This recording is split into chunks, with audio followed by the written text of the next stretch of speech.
I'm running away from this pain.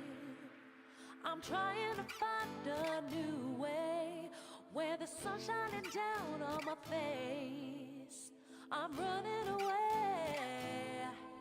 You're in a toxic relationship. Time to be free.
I'm running away from this pain.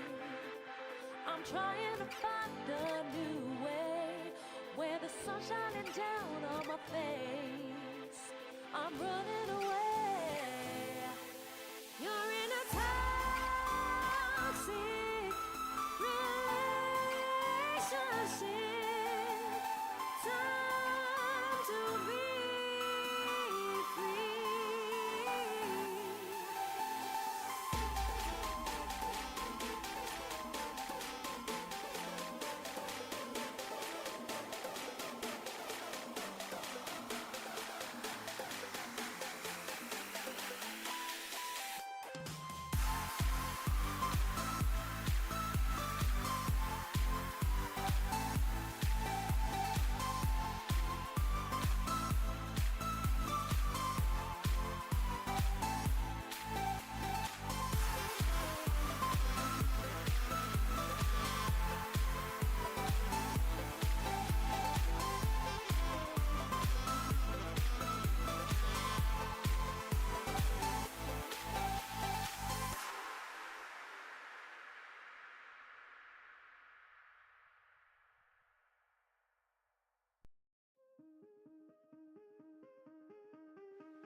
Give me reasons to doubt, try to keep me down, but I'll put the flame out, you can't get to me.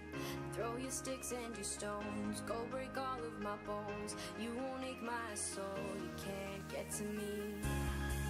And there is no barricade that I can tear away.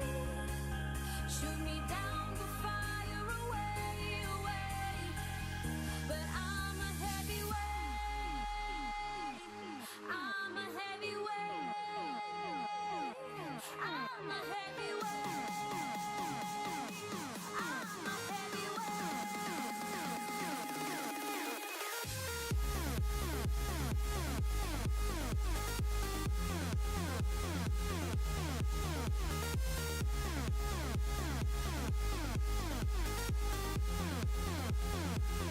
But I'm a heavyweight. I'm a heavyweight. I'm a heavyweight. I'm a heavyweight.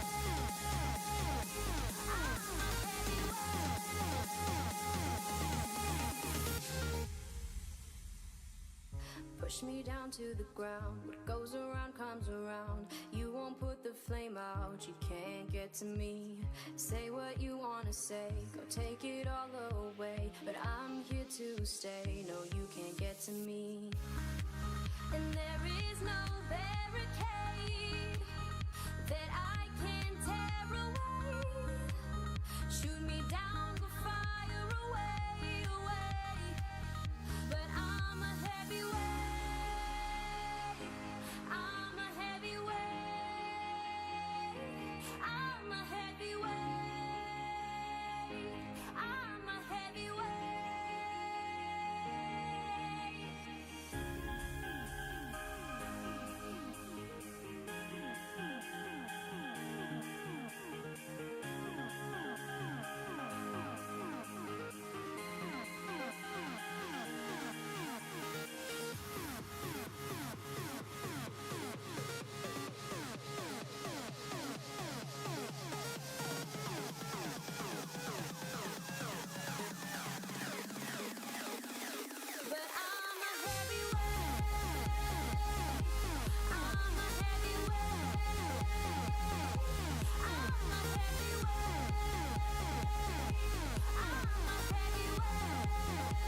sky, gazing far into the night. I raise my hand.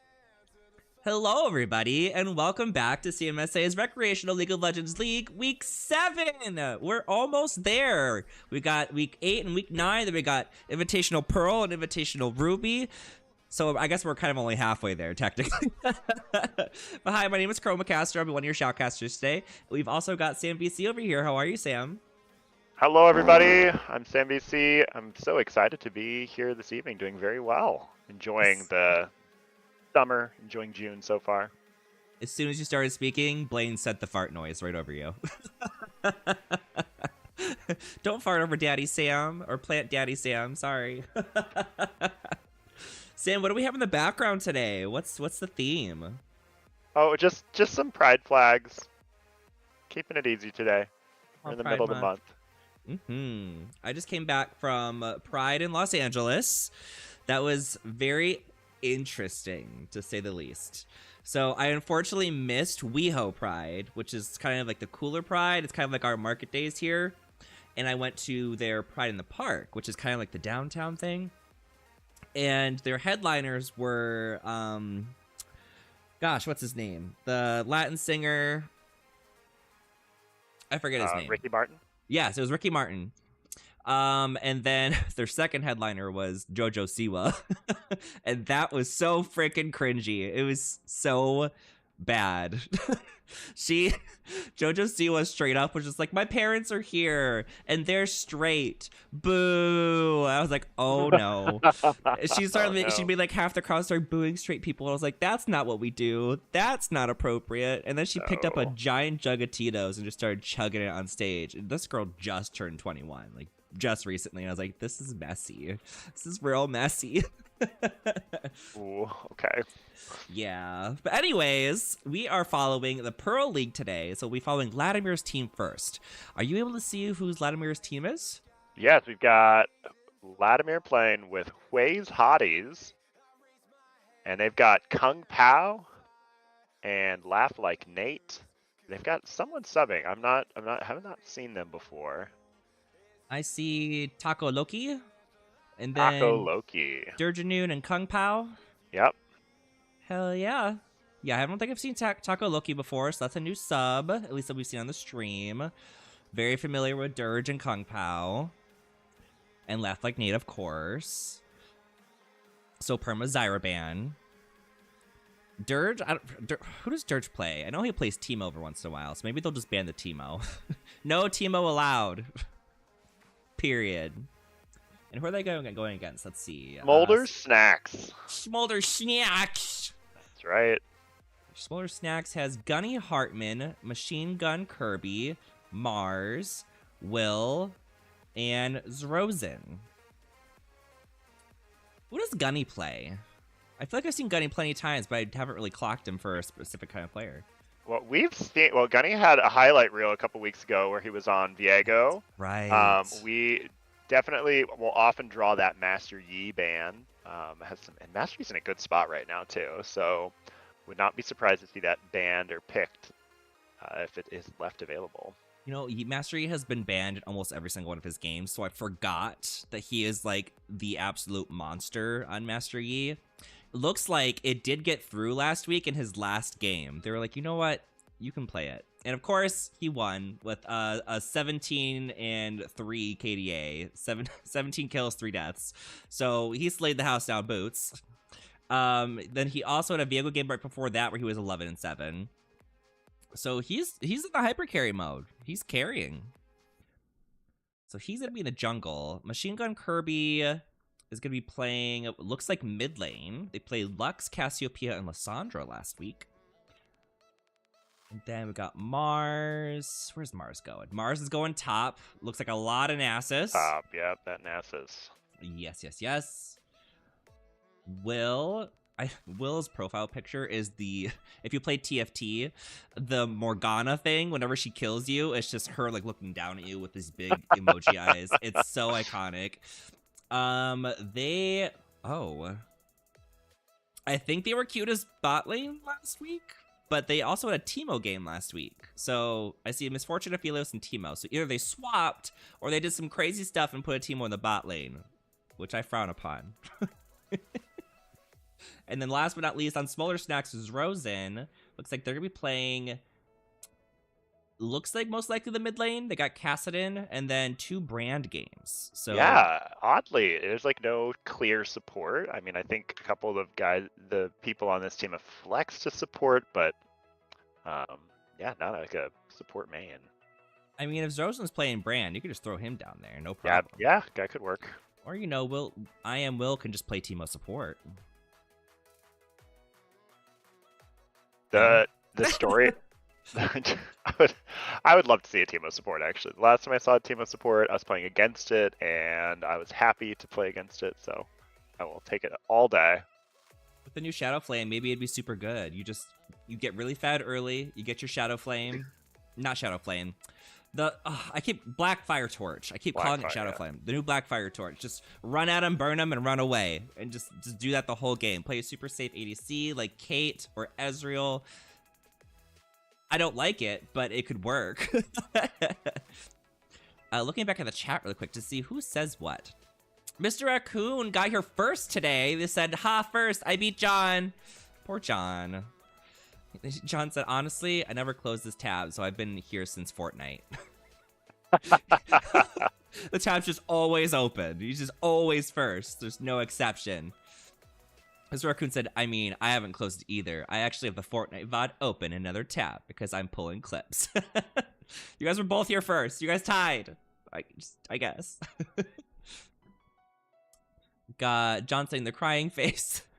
Rest Raccoon sending a hype emoji. Fakov subscribe for 2 months in a row. Thanks, Fakov. Thank you, Fakov. Mr. Raccoon says, OMG, Sam, the bow tie. Fire. It's giving Pride. When is Pride in Chicago? I know we have Market Days in August, but when is like Pride for us? I mean, we just had oh no, I'm gonna blank up in Andersonville. Like kind of the kickoff here, but I don't know. I'm not sure when the Pride Parade is here in Chicago. It is June 30th this year. Oh, so we do it at the end of the month. Interesting. So that's gonna be my birthday weekend. My birthday is June 27th. I'm gonna be 30 this year. I'm gonna be gay retired. What's going on? I haven't even gotten an invite yet. Vladimir, where are you? You know, this story, as they settle this out, my favorite story of this game is that I am on a volleyball league with a member from both teams, one member of Smolder Snacks and one member of Quay's Hotties. They're both on my volleyball team. Like, we had a game last night, actually. And so that is Vladimir and Liam, or Will. So I am excited to see them play each other here in round 1 on the Rift to see who comes out ahead. Rivalry. It looks like they're missing some people, so they're kind of scrambling to find some fill-ins, I think. Oh no, some last-minute subs? Maybe? Throw me in, coach. Throw me in, coach. Let's both just jump in. We'll shoutcast our own game.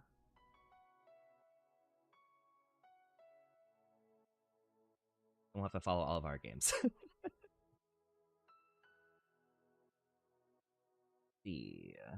Well, one of us would go on to round 2, so we could at least keep it following the league. Well, I mean, it would just end up following my game, basically. So me and you would just be together. We just keep going. There you go. And we'll go 0-3, so we'll just follow the loser the whole time.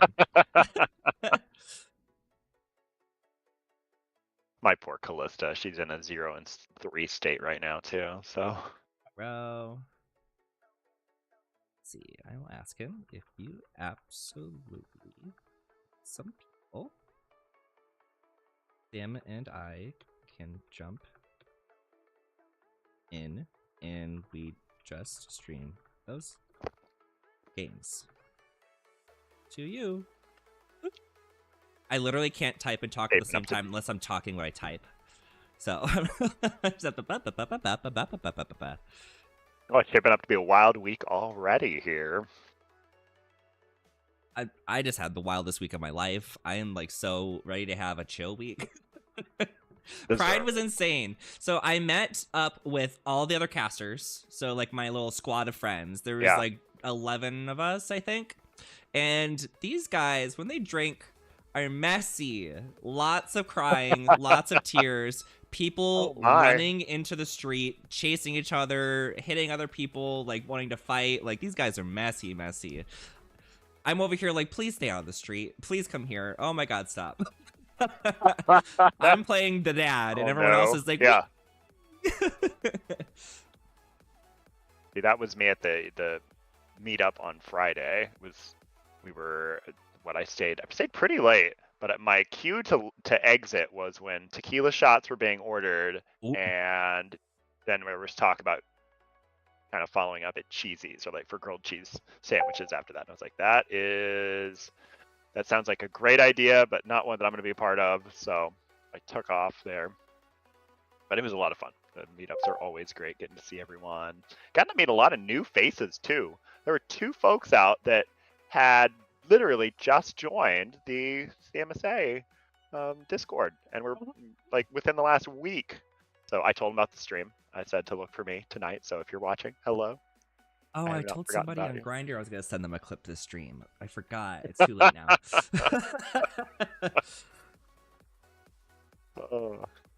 Doing some advertising, I see. Way to go. Trying to boost the stream numbers. It looks like we both are going to play. Oh, yes? Yeah, he said, we need you 2 tonight to play if you can. I said, sure. If you can keep us together, then we can just stream our games. Oh, okay. Here we go. Logging in.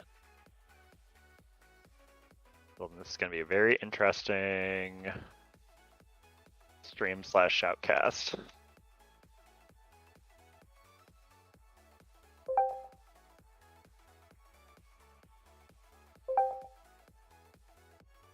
He says, I need a ruby and a pearl. Are you, what's your rank? I'm kind of on the bubble. Yeah, I'm the same. He said Sam is ruby. I think I'm technically ruby. Let's see. Where's my profile? Profile ranked. Okay, well that's TFT. In solo queue, I am.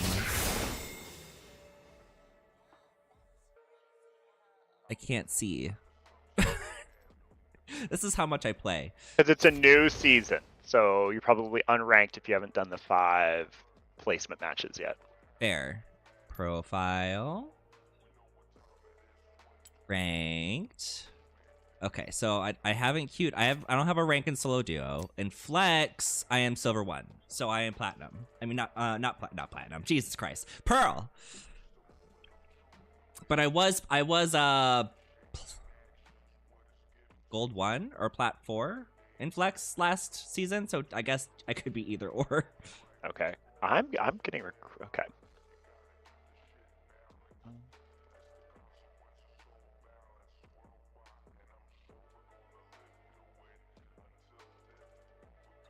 Season flex gold and right now silver 1. LOL.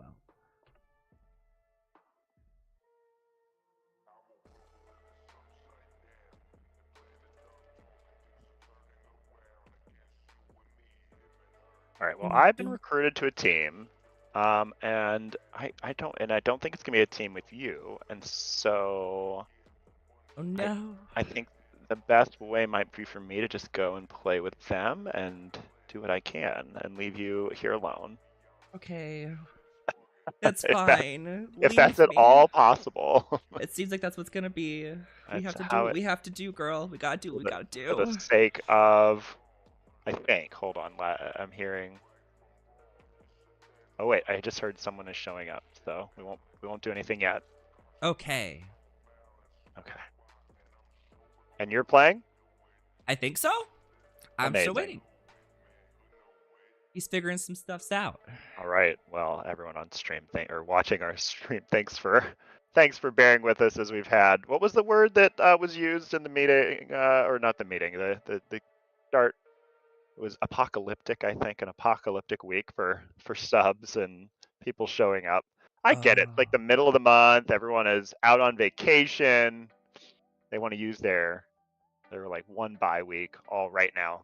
They've banked them to the last 3 weeks of the season, so they're figuring some stuff out. I thought about taking a bye week this week just because I just got back and I'm pretty pooped. But it's okay. I'm good. I've actually haven't had my coffee and I still feel pretty okay. So I think we're good. Now is that deliberate? No coffee because you want to like crash immediately after this, or are you somebody who can have coffee at 7:30 and fall asleep at bedtime? I can generally have coffee pretty late and I'll be okay, because I take like a what's it called? I take magnesium before bed, which like basically slows down like the racing thoughts. So that kind of, I don't know if it just like neutralizes the whole racing thought thing you get with coffee, but I haven't had an issue whenever I drink it. But I was just like, you don't need coffee today. You just don't need it. You got this. You know, some days I'm just like, you don't need it. Don't. So waiting for a message there. I can't remember the last time. time. League I have to go against you. I would request that we be put in the same lane so we could face each other. Yeah, I'd lane swap right away. Yeah, let's do it. We're gonna make the ADC versus ADC. Yeah. Oh, Sam's going mid. On my way. I'm still taking ADC to mid. Your ADC There's or a mid? couple that can be there. No, I said I would take an ADC mid. There's a couple that can be played there. I've had a few Kalista mid games, especially when her assassin build. Well, as like a lethality assassin build that you can run on her. Like, there's no reason that you couldn't take her mid. Certainly not optimal. Don't get me wrong. I'm not trying to shift the meta, but it can work. Lush and Tristana, of course, both can hold their own in the mid lanes. Well, yeah, Lucian for sure. And Tristana, yeah, especially with the whole reset the jump bull crap that she's got going on. She can put her anywhere.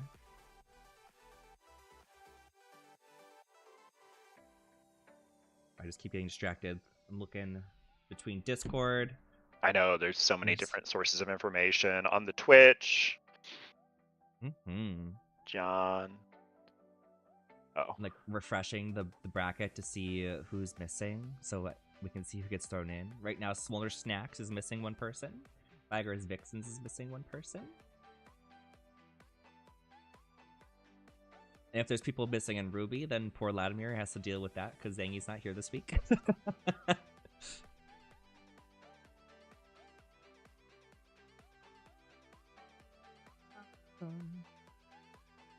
Panic!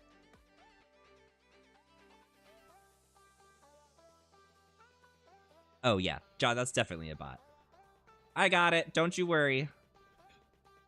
If I can find my button. There we go. Ban. Goodbye.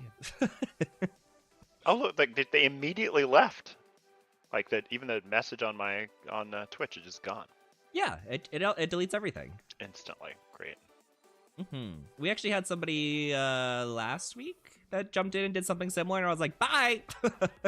I don't think anyone said anything. Stream, you're just like playing whack-a-mole, like yeah, in the middle of boop, it. boop, boop, boop. In the middle of casting.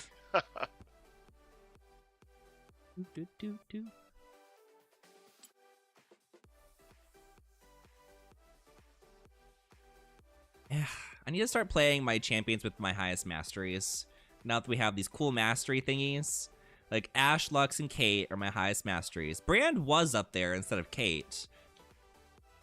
My Samir's probably getting pretty close.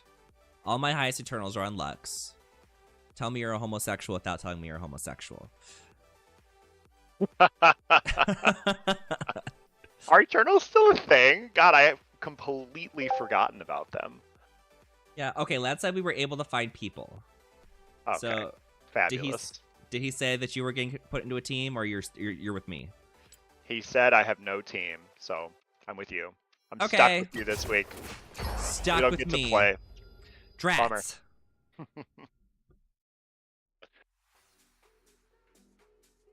Was low-key kind of hoping to get play. It's been a while. I love playing in the league. It's so much fun.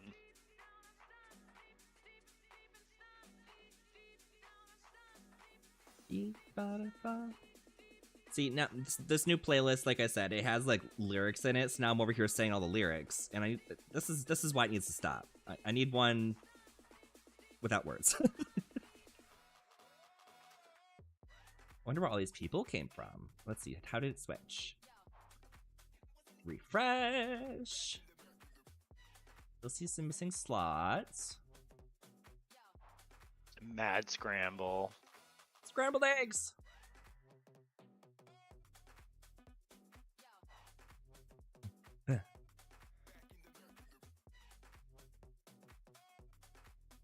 See, take a quick look at Dirge. He is going top lane. Looks like he did a Skarner top lane last week. Urgot, Malphite. I definitely thinking Dirge's gonna be top. Has a good champ pool too for playing up there. I don't know if he's a top lane main or what, but definitely is fearsome up there and can carry some games. Yeah, I think he's usually played top in any game I play with him as well. A few Teemo games. Like the one lane that's probably the lane I have the least experience with is the top lane. I don't get up there ever. I'm terrible at top lane. If I go top, I'm feeding.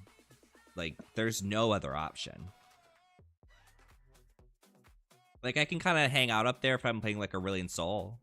Just literally drop my pool so no one ever gets to the tower. Just hang out.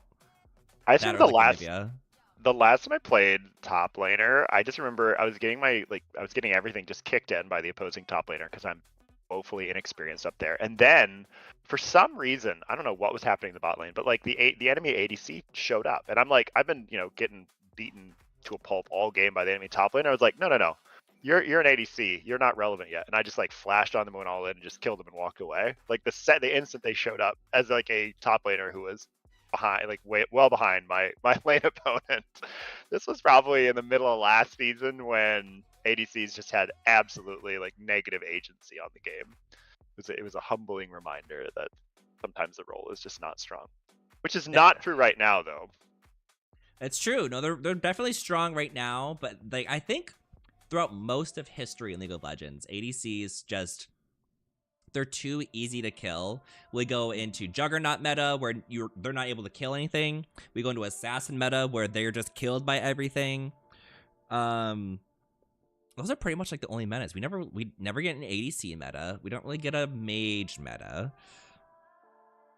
Which mage meta wouldn't be very good for ADCs either, to be honest. If it's not right, if there's like any meta, like it almost seems like it's going to favor like just killing the ADC. Like if any one position is too strong, the ADC can't do, even if it's tank meta, like the ADC can't do anything.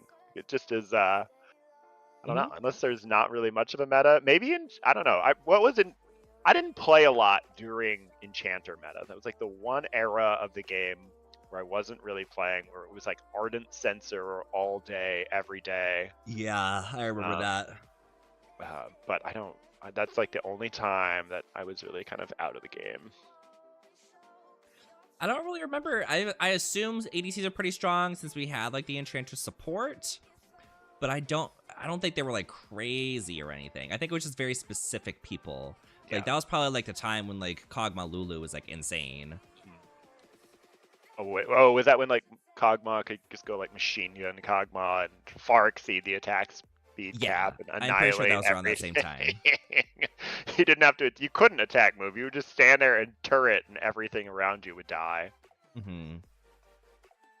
Yeah, no, I remember those days. Those were actually around the time when I played a lot of Kog'Maw, and I was bomb at Kog'Maw. Now, don't ask me, because I'm not playing into a game where everybody's able to get on top of me. And I don't have a support that is literally going to be able to take everything off of me. Yeah, if you're playing Kog'Maw, you have to have like just someone who is dedicated to keeping you alive 24/7, which can be a very fun job. I played many years as like for Nami. Actually, it's funny you mentioned champion masteries a little bit earlier, and I was like, what's my champion mastery look like? And it's still my most played is Nami because I just spent so much time playing that champion. But it's just because I had some ADCs who love to play like Vayne or Kog'Maw or like hyper carry or Jinx or like just these hyper carries, and it's very satisfying to watch your ADC pop off when you're an enchanter, just like knowing that you should have died there, you should have died there, you should have died there, but you're not dying because of me. Keep carrying me. Yeah, I haven't, like, Lux is my highest mastery, but I haven't played her probably in like a year, maybe even longer, besides maybe like one random one-off game. Like, I think just for the past year or so, I haven't felt the urge to like have to carry my games. It's just been very casual. So I kind of stay away from my carries, which I was actually just telling the casters the other day. I was just like, you know what? I need to start trying again in League of Legends. So you guys are going to start seeing me play my Ashe, my Lux, my Samira, my Brand, like people who I used to win games. Yeah. My Vigar used to be super solid. Wait, are we talking bot lane or just mid lane for the like Brand and Vigar?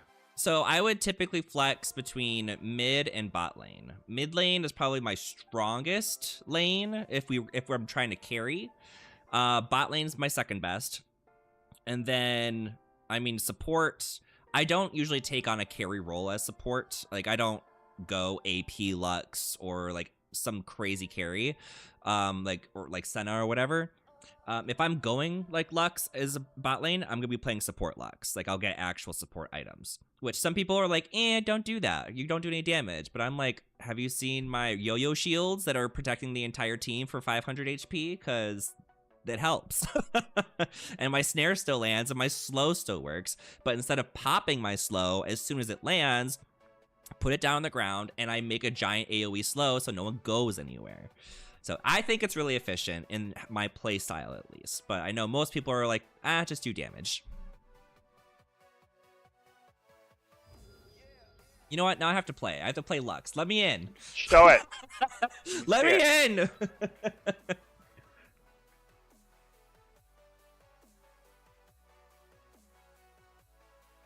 I wonder.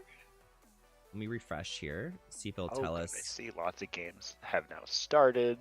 Oh, good. This is I good. see Smolder Snacks is still missing one person. The Snacks. Who are they missing? Let me go see. It's not my volleyball mate, is it? Who is not here? That's Gunny, Machine Gun, Mars, Will. There was one more. Gunny, Machine Gun, Mars, Will, Zerozen. Not here, Zerozen. Not here this week. Fired! Getting called out on stream. I'm sure there's a good reason. Yeah. We're not reading anybody. No. We That's just don't why think- that's why we have buys. Like, it happens. We understand. Mm-hmm. We just love those that are here every single week. I was talking? Oh wait. Oh, I gotta have a counter shout out. I'm gonna look through the names. Someone I was just, I think it was Tiltery. I think it was Tiltery who was telling me at the meetup that they've never missed never had to use a buy. Like, they've never missed a week of the League of Legends CMSA. And I think, goodness. see, that's what I'm talking about. Perfect attendance. Maybe we need like some swag or some promo to try to encourage perfect attendance here. Badge of honor. Badge of honor. You know what? We have to have a reward for that. Mm-hmm. Just give them a ticket every single week. They get to play whatever they want. Play what you want. Just keep showing up. Just keep showing up. Free ticket every week.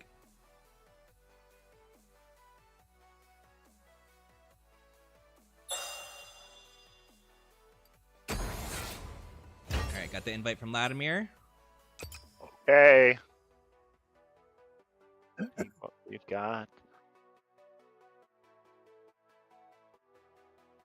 Oh, I gotta close out of League of Legends. I will not be showing off my ADC on stream. So, I'm kind of disappointed now.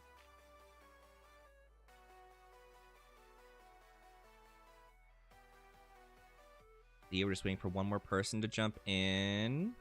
Excellent.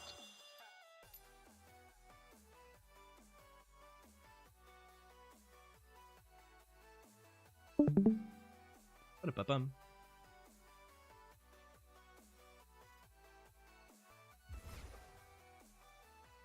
All All right, they got one. All right. Gamer Grill XD. Thank you for subbing.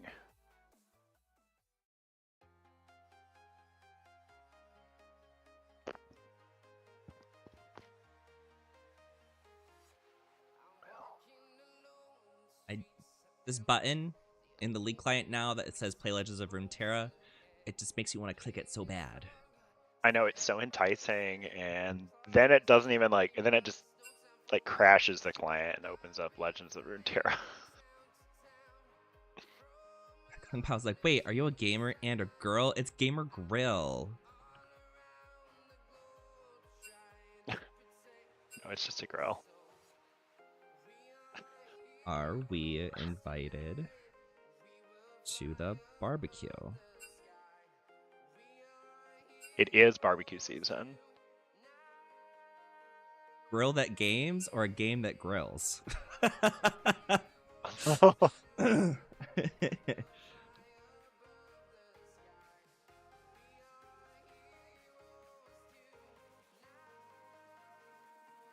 Need to add I am well.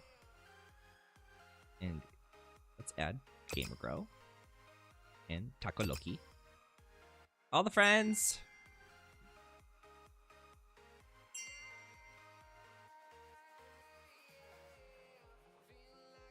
Everyone's invited to the barbecue. Let's go. Say yes. Love a good barbecue. I will actually bring the barbecue or the ribs. That's what I'll bring to the barbecue. I'm bringing the potato salad. Potato salad. With the raisins. Well, you're uninvited. Get out. I'm gonna go buy pre-made potato salad from the store and throw in a box of raisins. You know, there are those hypocrites that use like jelly, like different fruit jellies for their barbecue sauces. Not myself, but they are out there. And now I'm thinking maybe is that the pairing with like a grapefruit jelly barbecue sauce, is to pair it with a raisin potato salad? Yes, that's exactly it. Gamer Girl's like, they may be on thin ice, but I'll allow it. Laugh like Nate. So Chroma's not invited anymore. Yes. I'm not invited to the barbecue because I'm bringing the raisin potato salad.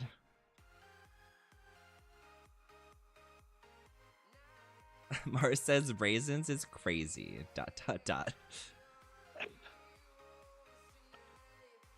Ooh. Okay, they switched around. Raisins are delicious. They just might not belong in potato salad. That's all. You know, I do agree. Underrated snack, just kind of to munch on.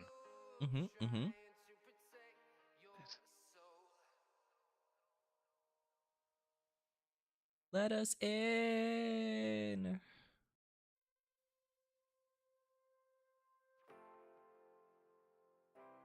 Boom, boom, boom. Wait, what? It's been 44 minutes already? Wow. That is a long time to get set up and Yes. talk about raisins on stream. Yeah. All right, 44 minutes, and here we are, finally. Woo, yeah! Let's go to where's that one? Hopefully, this means that there's no more waiting for round 2 and round 3, and they're waiting on us the rest of the evening. I hope so, because I can't stay past like 10. So the fact that we're starting 45 minutes late is a little cray. Yeah, no Zyra allowed. Not allowed to play on Latimer. Trundle's not out. Surprising. Trundle, solid. Homophobic lug span. It's Pride Month, people. Come on. How dare you? In this economy. No brand. That's normal. That is definitely smart all around. And a Gunny. No Master Yi for you. Nope. Never. Ooh, and they go quick with the Nocturne. Selfless, no counter picking necessary to the jungle. Grab that strong pick. Still's waiting to see Jules play Nocturne. Oh, just the legendary. Would love to see that. Urgi. Mars on that. Urgot, I'm excited to see what she'll dial up for us. No, that's gonna be Dirge. Oh, do I have my got everything on the wrong side Mars is on the other here. side. Mars is on the other side. So no Tito this So game. you get to pick into that Urgot. Dirge Urgot.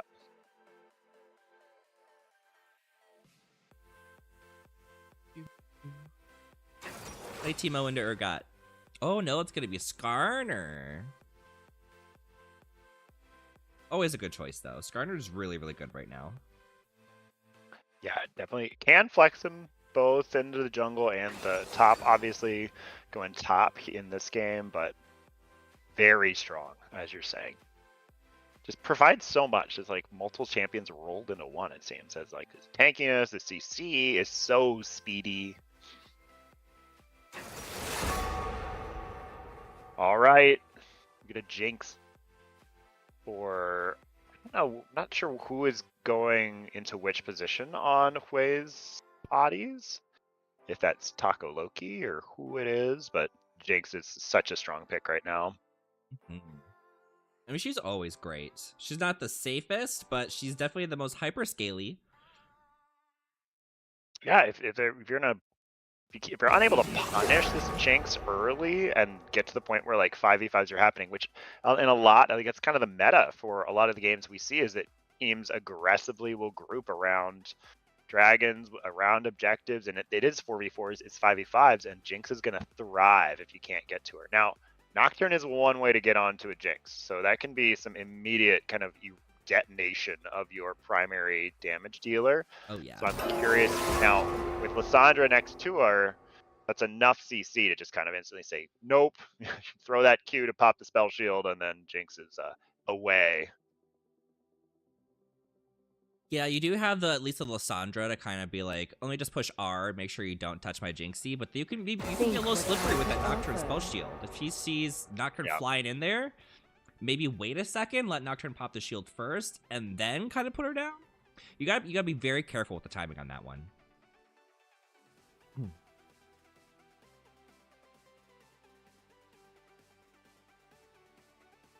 Second wave of bans. Sona getting targeted against Vlad. That would have been such a hyper-scaling composition with Jinx Sona. Not very strong in the lane, though. Could have been punished, especially by something as pokey as a Karma. But an Echo, always a solid choice. I feel like Echo is one of those, if you play a strong Echo, just can completely take over a game. I haven't seen an Echo in a minute. Where would you play Echo? Would you play him mid or jungle? Both are solid. Both are solid choices right now. I think you can play them either. Definitely more difficult, I think, to play Echo in the mid lane, but definitely has some matchups that can play well into. If you're just allowed to kind of safely scale up without risk of dying to like colossal poke from some of the mages in the mid lane. Renata Jinx. Okay, so offering an extra life and that berserk. I love seeing Renata games. I'm so stoked for this right now. Oh, and into Ashe. Ashe Karma, I think. Well, I'll wait for a second. Yeah, it looks like it's gonna be Ashe Karma. So that is a very support. It could be. It's true. There's definitely a chance to flex that around. Either way, though, that's gonna wield a strong lane for Smolder Snacks into this Jinx Renata, and Renata's all right, but it doesn't offer a whole lot of protection early against the poke or the damage against this Jinx. So I'm interested to see if Smolder Snacks can kind of take this advantage out of the bot lane and keep this Jinx down, or if Jinx can play safe enough to get to where they need to go. These are two very interesting team comps. Who do you think is going to win based off of what you see so far? I'm so excited to see this game. You've got, what is that? You've got Sandra here, just going to provide a lot. Okay, the question of this game I'm seeing is, do you have an answer for this Jinx? Because, and I think the answer is kind of yes. You've got this Annie who is definitely able to just pop Jinx with Flash available. You've got Nocturne threatening to dive onto Jinx. Skarner can come through walls. Like, you've got to be super, super careful if you are Jinx in this game, and that is your answer to kind of taking over. That said, they do have like Hui's Hotties has a lot of damage. You're definitely able, like even if Jinx falls, Urgot, Volibear, even Lysandra like has enough sustained DPS, especially with Renata and Volibear. That's like disgusting to keep you alive long enough to kind of get going. So I agree. The team compositions are interesting. I think a lot is going to fall on, does this Jinx stay alive? And that is the big question. I'm absolutely not going to make any predictions here. Again, I've got one person on both teams that I play with in volleyball, and I am excited to see them both be successful on their champs. It looks like I am Will Liam playing Ash, my position of choice. So I'm very, very excited to see. I'm hoping that they do well, and I'm hoping that Vladimir gives us a good game as well, wherever he ends up. See, I am leaning towards Hui's Hotties. I think both team comps are solid. I do think Smolder Snacks has less carry options, so it's really just going to be really dependent on the team fight. Nocturne can get fed early and carry through the mid game, but he's going to be really easy to eliminate later in the game. Ashe is okay for damage, but she doesn't usually reach that hyper carry status. Skarner will be annoying, but again, I don't see him as a hyper carry. Again, Annie, same situation. It's like she's very, very annoying. She's great at starting the team fights, but she's not usually going to be like a big carry. So like when I'm looking at Hui's Hotties right now, the Jinx hyper carry is pretty easy to accomplish here. Like they don't have amazing gap close aside from the Nocturne ultimate. So as long as she's able to keep her distance, she's going to be fine. Especially having Renata Glask on her side, that's plenty of opportunity to keep people away with the slows and the knockbacks. And then if they get too close, you just push R. Like it's too easy to protect her here. Especially when you have an Urgot and a Volibear in the front, two absolutely menacing champions to end up going against, no matter what you're playing. And then Lysandra is just a really powerful mid laner in general. She doesn't like super fit into the team comp for a certain role for me, aside from peeling for the Jinx a little bit. I mean, potentially if this Ashe pops off, she can get in the back and kind of blow her up really quick. But I think that's going to be a little difficult getting through the Skarner, the Annie, and the Karma to kind of pull it off. So yeah, I see this being more of a support Lysandra in a sense. I'm in agreement here. I think that Lysandra, one thing it really does well for this Hui's Hotties team is it brings the CC. Because otherwise, it's kind of more minimal on the crowd control. But man, this Lysandra is going to make sure that her team has the lockdown if they need it. Like you said, against Nocturne, against anyone who might be trying to dive into their team. This is what they bring. And now here's what I'm interested, because looking at Smolder Snacks, they are off rolling a little bit. Gunny Hartman does not have Smite. And so Gamer Grill, the Grill themselves, they're going into that jungle instead. And we've got Vladimir up in the mid lane as well. Mid lane. I was kind of thinking it might lean that way with Laugh Light and Nate in here. So that is, yeah, so we got some flexibility coming out of our competitors onto the Rift this evening. I'm loving all the pride icons. The penguin holding the orb. We got the rainbow poros. It's just giving LGBTQ. Shy Cat says Star Guardian Jinx is the best skin. That is a really solid skin. Like I have, I think 4 Jinx skins, and that's like the only one that I play. I'll occasionally play Odyssey just because I have the rainbow hair, but this is the best skin that I could think of for Jinx for sure. I really want the Renata Glass skin too, but I have La Illusion Prestige, so I have to play it to flaunt collectibles. Ah. I just have to, you know? If you have prestige, you have to play prestige. You spend all that time getting prestige. Play it. Very this Volibear. Every time I see Volibear, I'm like, uh-oh. It is a Volibear jungle, so maybe it won't have the level advantage that it normally does, but then again, it is Kung Pao playing Volibear. You might have Definitely a knows problem. how to move around the jungle. I just got a pop-up says unable to download spectator data. The game will now exit. Let's see if it will let us back in. It is one of those weeks. Yeah. Apocalyptic!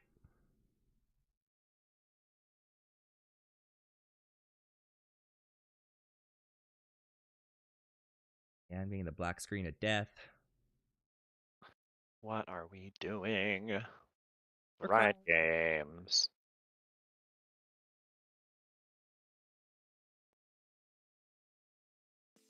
I feel like crying. I feel like crying.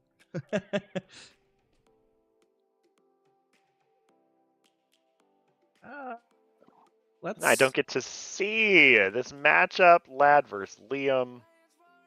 No, they really said, Just "Oh, on you the wanted to black see this?" screen. Nope. I'm gonna close out, but I have a feeling it's not gonna let me back into spectate the custom game. I'm gonna try it on my client. We'll see what happens. It's still on delay because it did It's let still us on delay? through. It did take us to the champion loading screen early. I noticed it like let us cut in early. Oh, wait, hold on. It loaded up, I think. Because It's back technically on there's the still skin screen. Technically, there's still 20 seconds of spectator delay. So let's see. We didn't get to get a sneak peek early, but hopefully it works in just a few seconds.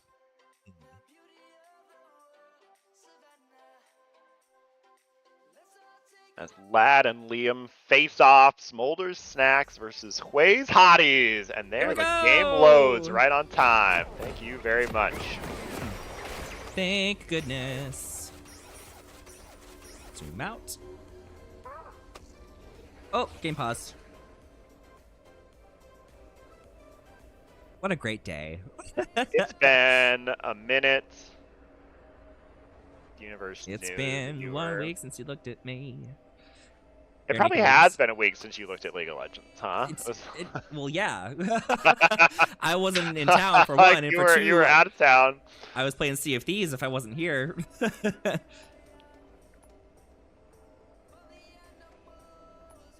This That is goes game there. 1 that has started 13 seconds ago and is now paused. Game number 1 of the night. Hopefully we speed run through these matches after this. If it's if it goes 15 minutes, if it's like a 15-minute surrender, I'm definitely going with Smolder's Stacks. I think they can close the game out far quicker than Hui's Hotties. It's frozen. I hear sound effects. Let's give it a second. There was the hiccup after the... Town says, Chroma, did you swap you and Sam side of the stream, or am I tripping? You're tripping, girl. It's been the exact same way for the past 3 seasons. They are out. All right. Kung Pao. Look at that mighty bear running through the jungle. Mighty Liam. bear. Mighty bear. 30 seconds until minions spawn. Just getting their 5 points. No invades. We'll save that for game 3. Gamer Girl says, sorry about that, folks. Classic, Riot Classic. Let me close that chat so it's not in the way. Ha ha ha. I love when the Agreed. champions talk. Like, I could never turn that off. I can't believe you didn't have that on for so long. This outfit makes total sense. Just look closer and think about This outfit makes total sense. Just look closer and think about it. Look at the first fight! Get him, Dirge! Get him! Oh, punishing Gunny here. Showing up in the top lane. You're not allowed to face check anything in the top lane, Gunny. And that's half of Skarner's HP, so welcome to the lane. Does have teleport available, but that means it might be nice and early.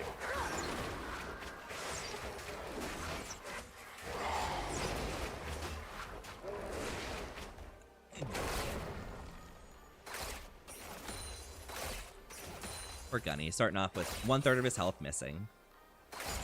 Does Does he have grasp? that Thorn Shield. No, he went Conqueror. Do some fighting, alright.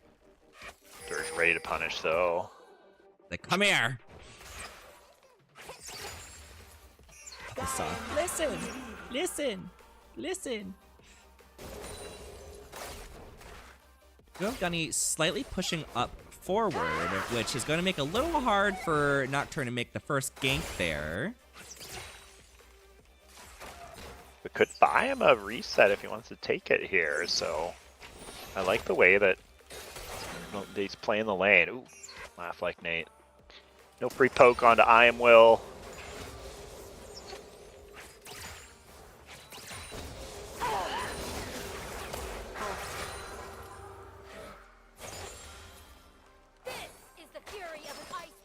Kind of a handshake lane on the bot lane here as neither side kind of letting each other poke. Laugh like Nate will move up every time that.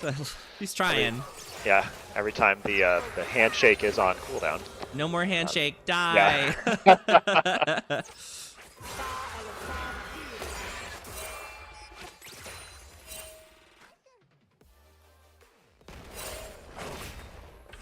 We have an early movement from Lad, who likes to move around. Going forward there, locking down Gunny Hartman. There's an Ignite kicking first blood going to Vladimir. Coming in, that Ring of Frost, way too much CC for that Scorpion to handle early. First blood for Hui's Hotties. Nocturne waiting. I don't know if he wants to do that. He has the level ahead of him. That's insane, girl. That's a Volibear. We don't fight that. Out, it has a feeling too, went right to the bush, not even the scuttle, but there is two people here with Eric trying to get that CC down, but there's a big Volibear. The second fear lands. That means a kill going to equalize. Gamer Girl getting it with Nocturne and securing the scuttle, so big win there for Smolder's Snacks. But Volibear just bought a boot, guys. It's GG. He almost 1v2'd that with nothing. Now he's got a boot. And longsword. And longsword. It's Plenty. GG. GG, guys. Volibear's carrying the game now. Kung Pao is cash rich here. Mm-hmm. Back onto the map extra fast here. Those junglers moving to their second clear towards that top side. There's a scuttle available bot, so we'll see if anyone wants to divert their pathing and go for it. Dirge continuing to put the hurt on Gunny, going right in.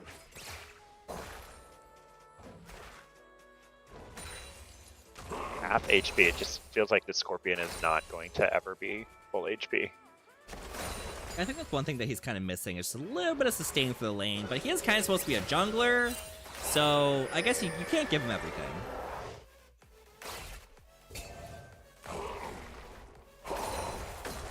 Did go for boots, so maybe can opt out of some trades that otherwise would have needed to have happened. So trying to just farm it up safe and doing an okay job of that given the situation in the top lane. And they've started up the dragon on the opposite side of the map. Hui's Hotties with full control of that, so one drag falling to Hui's Hotties.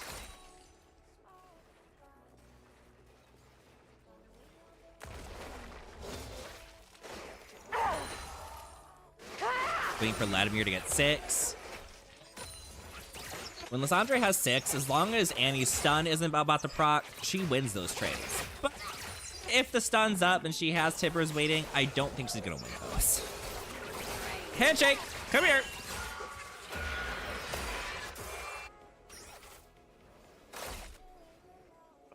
Repeat here. Trying to punish Dirge, who's not reset yet. Still at full HP. Gunny is now fallen very low, level 6. Oh Art boy. for both of these means that you're going to get chewed up with that Fear Beyond Death, but is going to pay for it. 1 for 1 there. Yeah, no escape once that Shadow Trail's on the ground.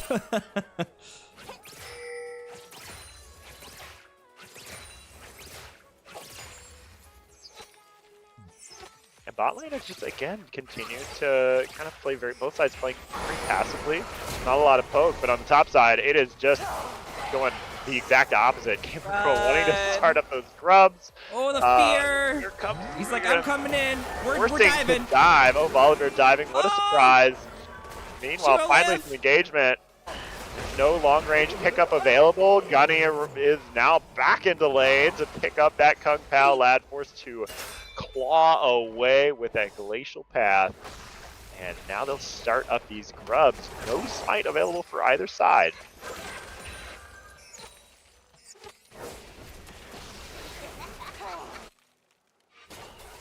You can take the jungler out of the top lane, but you cannot take that.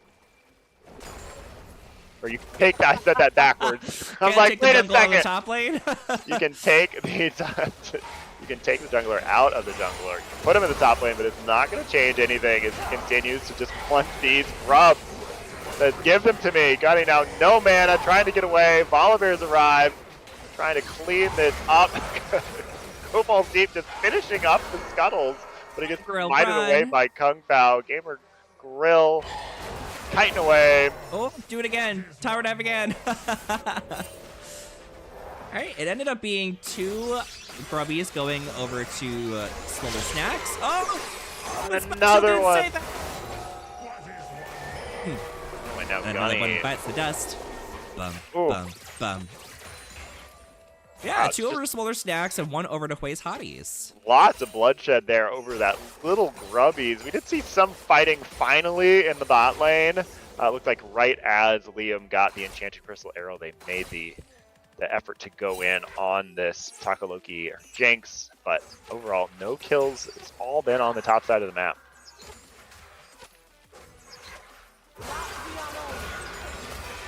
But Lad wants to change that. Lysandra trying to poach. Has everything available. Glacial Path is forward. Gonna hit that root. Following up. Frozen Tomb keeps Mars locked down. And everything falls. Look at that CC chain there. Hostile takeover right into Flame Chompers. There's nothing you can do to get out of there. And an easy kill scored for Huey's Hotties. First kill in the bot lane. Yeah, they really said, oh, you wanted to move? How about not? Stay right there. We'll take our time killing you.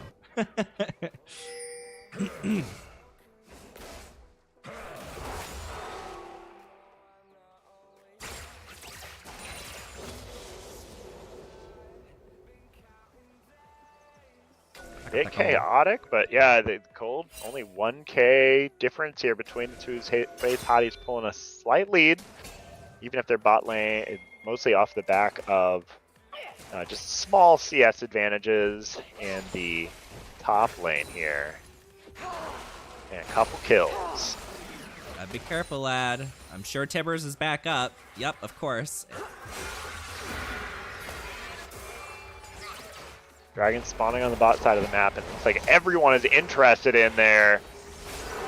Paranoia comes down, and Takaloki not able to get away from that one. Gamer Grill score the kill.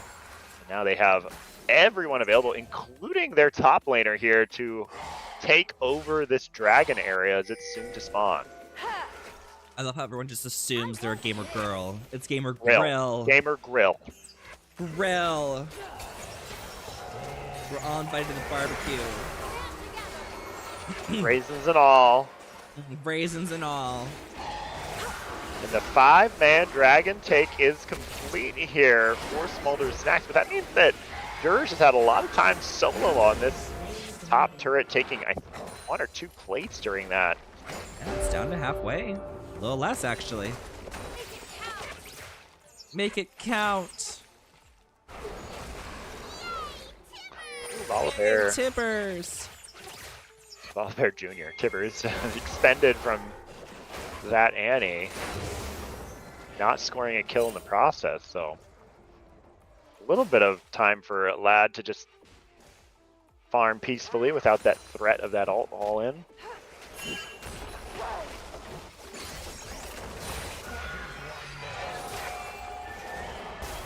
You can do it, Kung Pao. 1v2. You're Volley Bear. He's even got a Tiamat.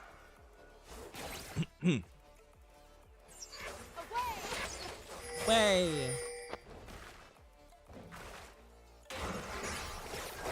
Dirge wants to fight Gunny. 2-level advantage. I mean, it was a high cost to play, and there he gets one, so it's a little bit closer. But the high cost to play, pay for going down bot so early. And you can see that the jungle inside of Gunny here wants to support, wants to try to claim these grubs, but just doesn't quite have it. Okay, so some CC lands onto Taco Loki, but immediately disengaged by Laughlight Nate, and that Berserk will take over. Not going to allow him to happen. This 100 says, go Taco Loki, you're the best. Dive, dive, dive. 3-on-1 that Urgot. He deserves it for bullying Skarner for so long. And the shutdown finds its mark. So mostly, and that's a shutdown pretty much on a CS advantage here as well. So strong roam from Machine Gun to time it up with the jungler. Take down that Urgot. But something tells me Dirge is not going to be down for long. He's got a Black Cleaver now. Yeah, I mean, right now it's very, very spread even. Like, we got even kills. The grubbies aren't like super weighing toward anyone's direction. The gold isn't that far apart. All the kills are spread out pretty evenly. Like, it could be anyone's game right now, but I'm still leaning towards the Urgot Volley insanity. Ooh, the girl like, trying get to out of here! The girl trying to barbecue some grubs, but instead gets barbecued by Kung Pao. And now Volibear is going to go to town. Gunny trying to get away, can't make it happen, and so they've brought 3 to the Grub Hub Barbecue, and they will claim them for themselves. Ways Hotties picking up 2 there. So evening the score out 3-3. Neither side going to have access to those Avoid Mites. Boo. Handshake. You wanted to move? Oh, you the damage thought! goes right back. Flame jumps come out, trying to layer the CC, but Liam I Am Will there picks it up immediately with that arrow. So goodbye to Jinx. So the CS lead's going to continue to climb for the bot lane. Finally got that top turret after standing there. One slow has been landed on Laugh Like Nate, which means that you are out of there. 2 kills now going for the bot lane of Smolder's Snacks. Giving him some life here in this game. Giving life. Well, and that is, and I say that because that's where the gold, I mean, the gold is close. But when you look at the CS, when you look at the kills, the top side of the map's favoring Quay's Hotties, and the bottom side of the map's favoring Smolder's Snacks. I mean, it would flavor. Because we're going with barbecue. What would the flavor of Smolder's Snacks be? It probably would be barbecue flavored. I would. Yeah, 100%. Shingun Kirby holding onto that stun. You see Skarner coming in. Want to tease that Lissandra out. Disc 100 said, "That's my best friend."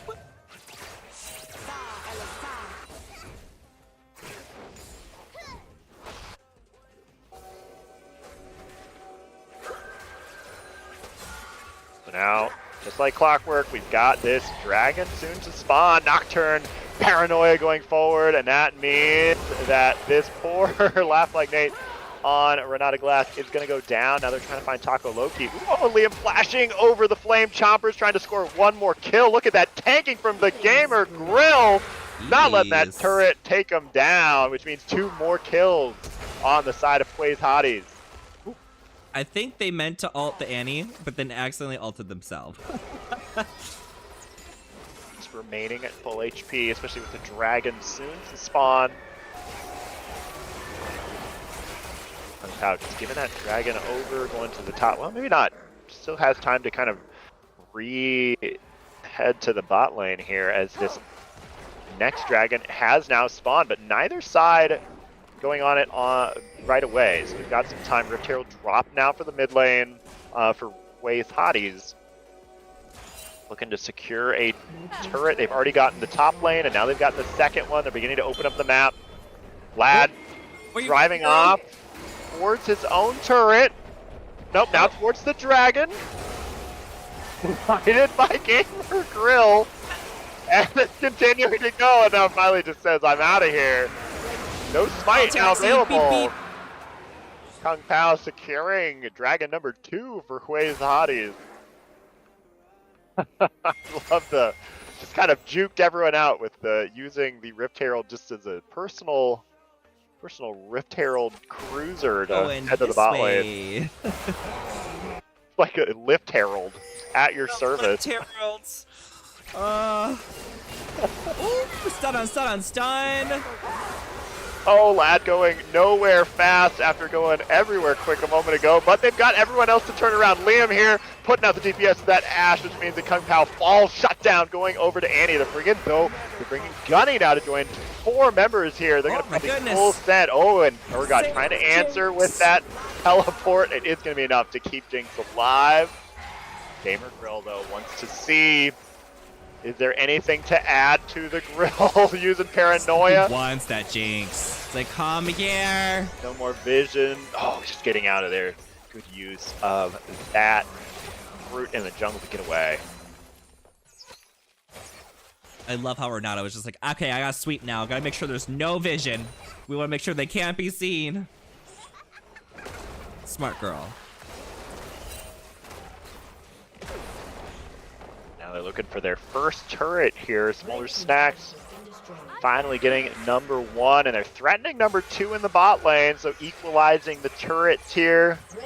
Surge crawling away with all those crabby legs.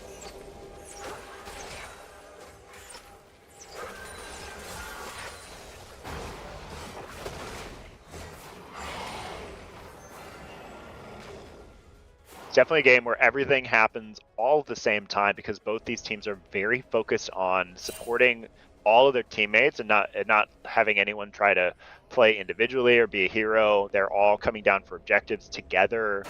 They're making movements to get vision together. So you're seeing lots of these kind of 3v3s, full-on 5v5s. And then kind of just farming in between them when there's not anything to happen like right now. So although now that the map's a little bit more open, I wouldn't be surprised to see either Nocturne's Paranoia trying to make some plays, maybe Machine Gun Kirby making some plays with the big amount of damage coming out from this Tibbers. Hopefully there's a complete item for... Ooh, Honey flashing away immediately, knowing what's coming. Does not want to get hit by any Flame Chompers following the Frozen Tomb of Lysandra. Oh, he's trying to be sneaky. There's just come. Ooh, Kung Pao jumping right over with that Stormbringer, and now it's a 2v2, but they're getting dragged right into the tower. Not quite enough, though, from that Gunny. Gunny Scarter. Now there's all 5 bots. They're just diving, and there is no recourse here for them. Machine Gun Kirby trying to arrive and just provide some CC, but have you just added another kill to the pile? Absolutely yes. Jinx is excited. The turret is down. It's a massacre here, and Hui's Hottie's coming out way ahead. Like you were saying, like everything is all just like these big team fights, and that's because they don't have an option. Neither of these teams have the option to be doing crazy split pushes or catching people out because they don't have the hyper carries. Right now, everything's spread out. We got the Urgot starting to get ahead, though. That's going to be a problem. But like I said before the game even started, Urgot's a problem, Bully Bear's a problem. They're just going to be a problem. And now it's really starting to show. Yeah, the one thing you didn't have in that whole engage, you had Liam on Ashe in the top lane, who just kind of free pushing. Yes, getting that third and final tower down, and got a lot of CS, so there's kind of a little bit of a CS lead for the ADC, but not enough to answer all of the towers, all of the kills that Hui's Hotties found in the interim. Ooh, they're going to try to find an easy pick here onto the support. Flashing away, but not going to be enough. Lad now 1v2. Volibear's in the wings. How much time, Lad, can you buy? Going Frozen Tomb, it's a little bit. Kung Pao can't quite save, so 2 more kills. And if there's one shining spot here, it's going to be, can they take out Liam, I am Will, on this Ashe, who is 4-0. Definitely the biggest member of Smolder Snacks. Oh, and they've made the call to start this Baron up with 2 members of Hui's Hotties missing. Here we go. It's going to be a 3v5. They pull off. They're just trying to bait the fight. Been slowed. The DPS is there. Shut down, though, onto Urgot. And now they'll turn once again on the Baron. Do they have the HP bars? They decide they don't. they did find one more kill as the extension there just by forcing it. I like the aggression there, making the call to force something after finding 2 picks.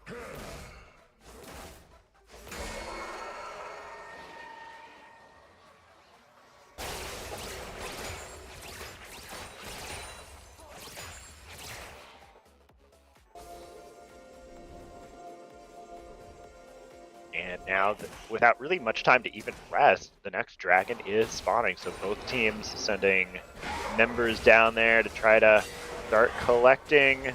Blaze Hotties, though, first to arrive. They're going to start it up right away. They've got full knowledge here. Smolder Snacks is descending, though, quickly. Time to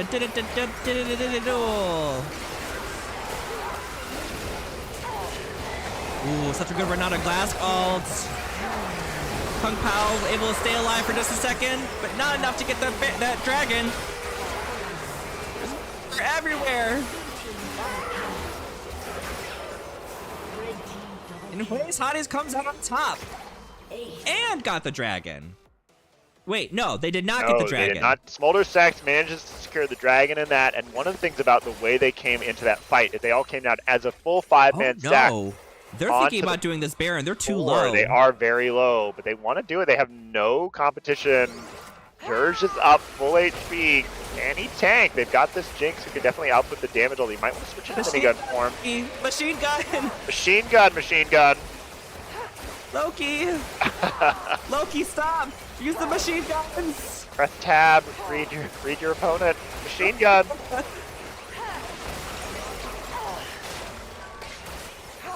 Oh, and Gunny knew exactly what was up. Taco Loki going down. And now Gunny's going to fall as well, but did stave off this Baron, at least temporarily. Paranoia Cass going to be going in on to the tankier member here, this Urgot. Ooh, and Gianna Chris Arrow find the mark, which means between Glass Knight Nate now trying to run away. Vladimir coming in, locking them down, though. They have no carry, though. Liam now arriving. Did get shut down in that last fight, but is going to have the DC and DPS, but you are against that Volibear. Never easy. Forced to flash away. They're kiting out this Volibear, just doesn't have the gap closed. And Smolder Snacks manages to find a counter, a return ace after that dragon. That Baron call. Ooh. Ooh. That was a rough one. Okay, so it looks like now both teams are just going to reset a little bit. There's so much has been happening, but I anticipate that it's going to kind of be a little careful. Look for picks here in the next few minutes to highlight on those two players that I wanted to look at the beginning. We had Vladimir on Lissandra, has been putting up a good game, offering definitely more of a utility role. But both mids have been more about roaming, helping their team out, more so than like trying to individually get the game rolling. And I think you can see that 13 assists from Lad, whereas on the other side, Will Liam on this Ashe only has 1 death.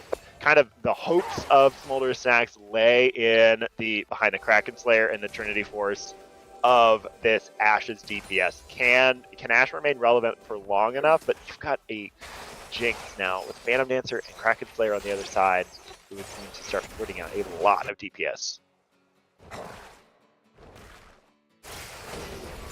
Oh, the arrow, get up.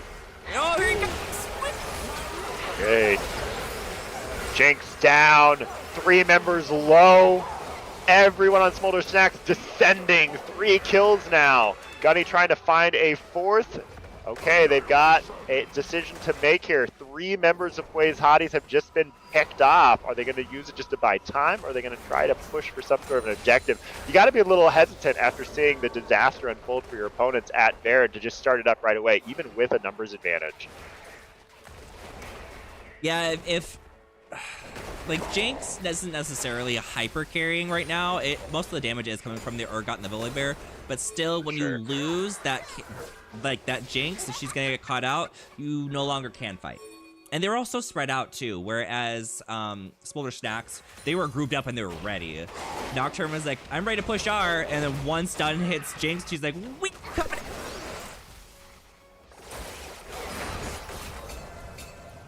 Baron time? Kung Pao and Dirge make such a scary duo. Urgot and Volley, they require more than 2 members to answer, and now they're trying to find Liam. The stun goes down. And Durr's trying to lean forward and see if there's any extra CC to land, but Liam able to walk out of there. Does have to expend that ghost, but very, very important not to die there so that you can make sure that the team is not just losing Baron for free. So great kiting there out of Will. Herman is completed, so you're going to see some that's very survivable, hard to kill, and then just gets to shred some of the defenses off of Hui's Hotties. I'm always so curious about Ashe builds, because yeah, like on hit is kind of the thing right now, but when I play Ashe, I always go for the crit build, specifically because her slow is increased by crit, but I feel like it doesn't really do anything. Like, it's so minimal that maybe the on hit just makes more sense. Which it says, like, when you're playing, like, it increases up to, like, 60%, but it still feels like 25%. Like, it's so weird. Ashe is one of those that, depending on, like, doesn't matter what the meta is. Ooh, machine gun flashing. We're trying to find something to hold that thought. They've gone in. They're designed to collapse on Gunny, but can't get anything, which means now the rest of the team is open. A gamer drill diving into the bot lane back line. Finding that Jinx means is there a fight? You've still got the two Kung Pao and Durge trying to turn this fight around, and that are the two carries that you really want to keep alive, and they do. They've completely won this fight solo, as they did not need their carry to win, and that means that they score an ace, only losing their ADC. Yeah, you know what? If at this point the Jinx is just bait. Like, yeah, target her. We're all with her, so go for it. It was really the first kind of 5v5 we've seen. A lot of these have been one side or the other getting the jump or finding like some sort of a moment of mispositioning, but that was just kind of a straight up 5v5.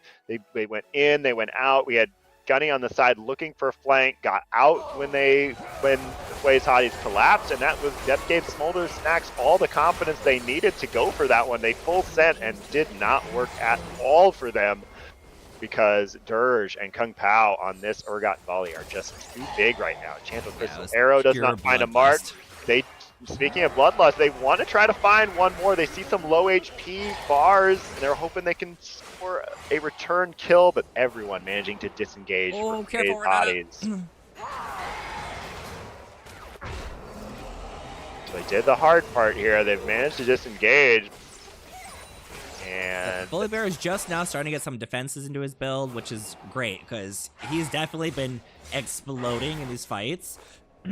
Yeah, he's putting down damage, but he's not being able to stick around for very long. Ooh, we're going to a Baron call. They knew that their opponents had to go back, so they're going to see how quickly they can take this out. They don't have any hyper carries. They do have the head start and the vision control here. Durge's bot lane, and this is very low. Kung Pao going for the steal and gets it. Baron falls. Hui's Hotties, and so pays for it with his life, but that is a steal. And meanwhile, you have an Urgot freely pushing on the bot lane, and the members are just throwing themselves at Smolder Snacks, trying to cancel the packs.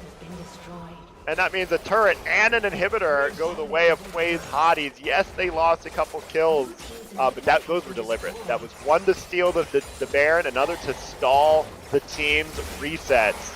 Durge scoring an inhibitor, looking for a kill on the Gamer Grill. And you are just too strong. The ult finds it. Death to that Nocturne.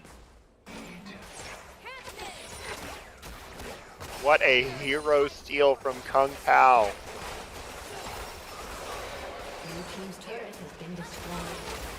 Liam trying to stop, but the cannon minion's too strong. First Nexus turret down.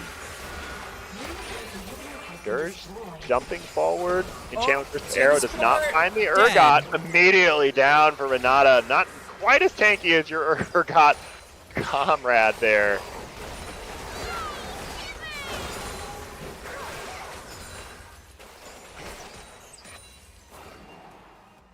What a swing. Biggest gold lead of the game now for Hui's Hotties after scoring so much free farm.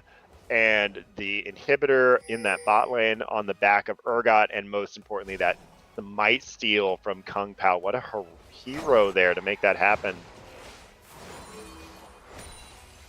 Taking his team well into kind of the driver's seat here. 3 items now complete for Jinx, opting to skip Infinity Edge and Boots 2 in favor of Lord Dominic's regards. This has been picking up some kind of steam around the league, where with just kind of the amount of movement speed that the items just give you naturally. It's kind of like, do I need to actually go for these Berserker's Graves early?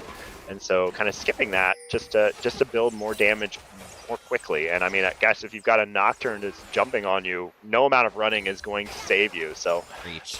Definitely just put out the maximum DPS as quickly as possible. That's what Taco Loki is feeling.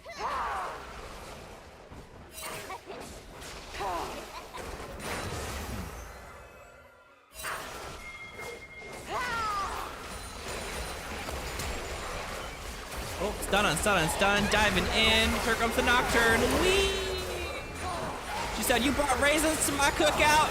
Get out of here. Oh, Urgat's like, he's taking people with them. Okay, finding that 1 for 2. Lad sees all of those. He really wants Dragon. those flares. There's on the ground, wants them. Is for gonna it. take the turret now. So huge heroics from Dirge there to go 1 for 2 and keep this push alive. I thought it was going to stall out after the whole team was arriving to back him up. Crystal Arrow just continues to find this Granada Glass. Crystal, yes. Just like a magnet here.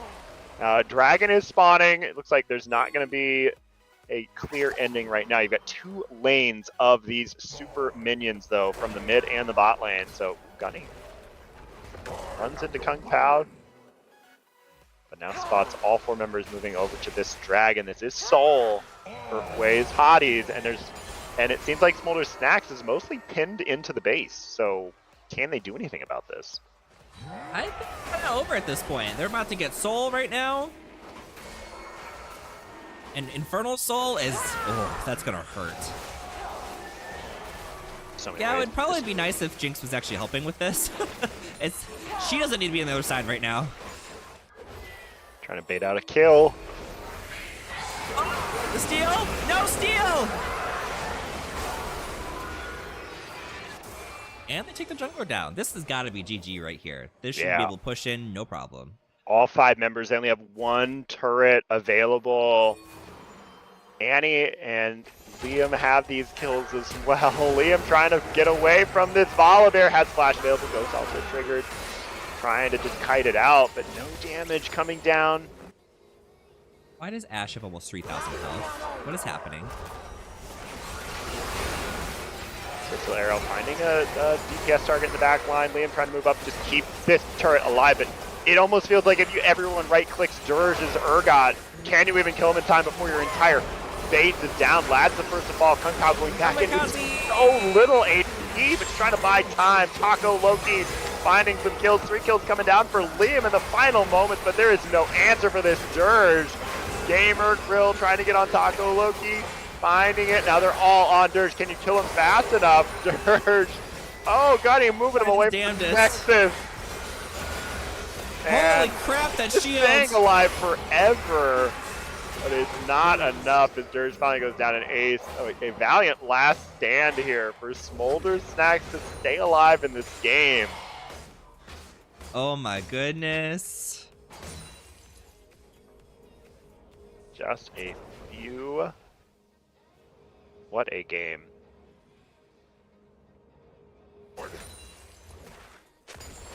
This is what I was saying. How did Ashe end up having like 3,000 health? She got 300 from Trinity Force.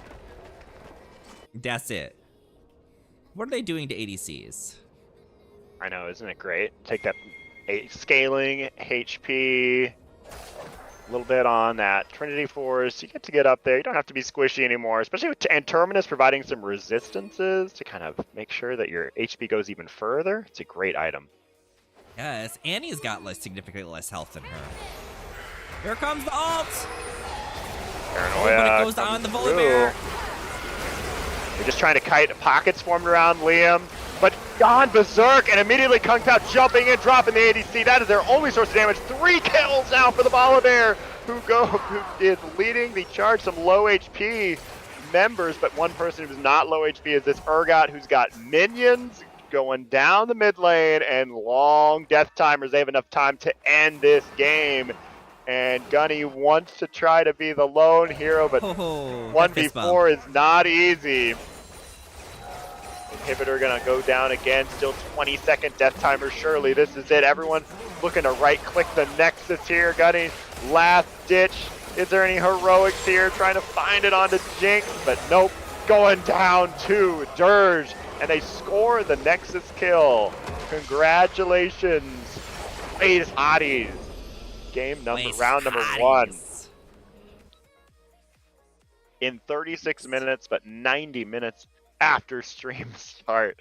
Hopefully we get the next one quick. Yeah, for sure. Well, based off what we saw, who do you think was MVP? I mean, first off, I always love a good smite steal, but I have to go with Dirge on Urgot, just kind of dominating out of the top lane all game long. It was a problem that Smolder Snacks had absolutely no answer to, pumping out by far the most DPS for his team. I will give it to Dirge as my MVP. I'll agree with you. We'll give it to Dirge. Congratulations. That is some serious damage. Almost caught up with the Ashe on the damage. And just absolutely stomped the lane. Built tank for the most part. Actually, almost entirely. The only damage they had was Steric's Gauge, which doesn't give the whole lot. And then Black Cleaver. And then there's just Kanik Rookerin, Jock Show, Thornmail. And you still... Tanks are busted. Urgot is busted specifically. But congratulations, Dirge. Once you said that you love a good Baron steal, but Kelton was like, what? It was close, given it was the dynamic duo there, Urgot and Volibear, definitely made things happen all game for FaZe Hotties. I would not be surprised to see a ban thrown at either of those two champions as they go into round number 2. Yeah, for sure. Take Dirge off of Urgot, but then he's gonna play Teemo. Maybe. Let's see. Disc 100 said, oh, Taco Loki said, I did an int asking at Disc 100. Kelton said, how'd you like that Baron steal? Loved the Baron steal. It was super important at that point in the game too, because it hadn't really been blown wide open for either side, and it looked like the Baron could have equalized the gold for Smolder Snacks and given them a lot of momentum. So that was a huge stymie on what they were trying to do. Taco Loki said, I'm just so proud of myself. I've barely played ADC. Yeah, good job. Thank you for subbing. I want to give suggestions on on ADCs to play, but I will hold my tongue because I believe that FaZe Hotties has something going here into round number 2, and I'm excited to see how they progress through this night. I need to go to the restroom really quick, so I'll be right back, and then we'll talk about who they're going up against next if they have the lineup just yet. You know, I kind of hope that the other side of the bracket is still playing, which means that they're having like an hour plus long game, which is always pure joy to witness. But with that said, I do think they are going to quickly get into the next game as I consult the bracket. We have got the FaZe Hotties taking on Vigor's Vixens. Some returning names to the stream. We've got Highlight, we've got Third Person, Shenanigasm Rex, Death by Noob, and they've got a sub as well. So thank you all the subs for coming out this week and making things happen. Can't do this without you. Yeah, seriously, today was definitely a little bit of chaos. So thank you for everyone who just jumped in at the last minute to make sure we could play our games today. Poor Vladimir, I'm sure, was having a panic attack. Because if Pearl was missing some and Ruby was missing some, ooh, I can't imagine.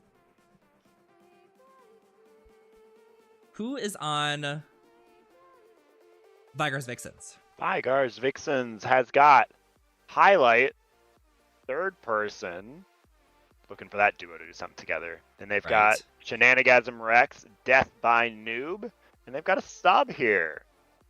Salawan Zero, maybe is their Salawan Zero, perhaps their in-game name. Yes, I love how most of them have the hashtag CMSA as well.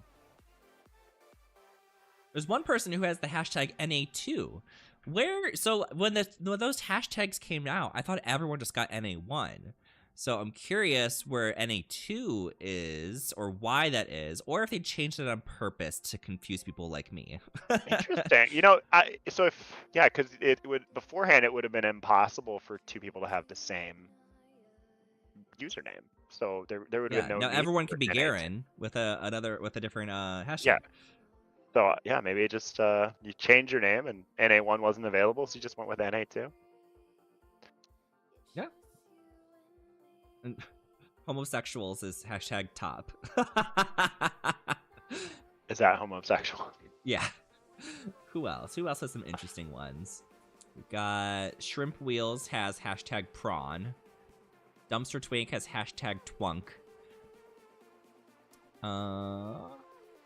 Gunny Hartman has hashtag ban ye. Oh yes, iconic. It's a good one. Let's check out the Ruby. Do they have any fun ones? Fakov also has hashtag top. Power Bottom Barbie has hashtag bussy. Do we need to get into the next game? No one sent me an invite yet. Okay, I just want to make sure they're not forgetting. I know there's been a lot on everyone's mind, so maybe just double check and make sure they're not loading.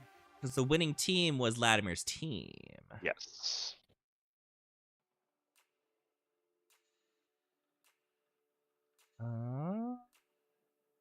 Uh-oh, they're in Champ Select.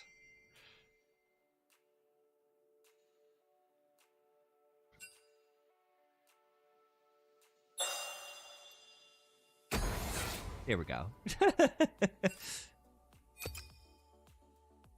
All right, there we go. He said, sorry, remake. Glad I caught that. I was trying to thank you. make sure. Seem like we should be speeding along here with these games. As it approaches the end of round 2. I kind of need this to be a 20-minute game, or we might have to cut off after the second game. Said sorry, I forgot to invite the stream in. Copa says we were missing Chroma. Sorry. Let's add 0. All the friends. All the friends.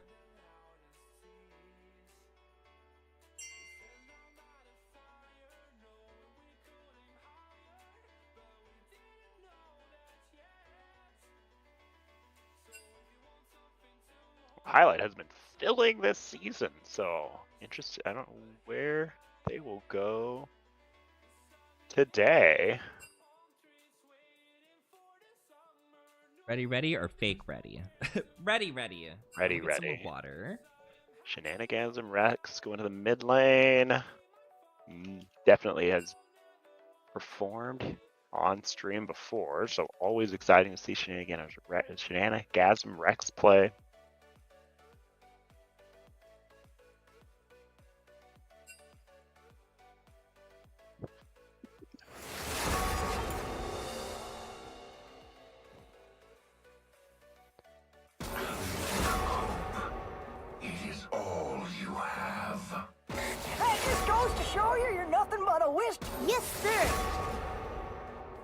That just goes to show you're nothing but whiskey? Is that what Corky says? Nothing but a whiskey Delta. Nothing but whiskey. Art can shed light on our fears. No way. No way. No Tito. Homophobic Lux ban during Pride Month again.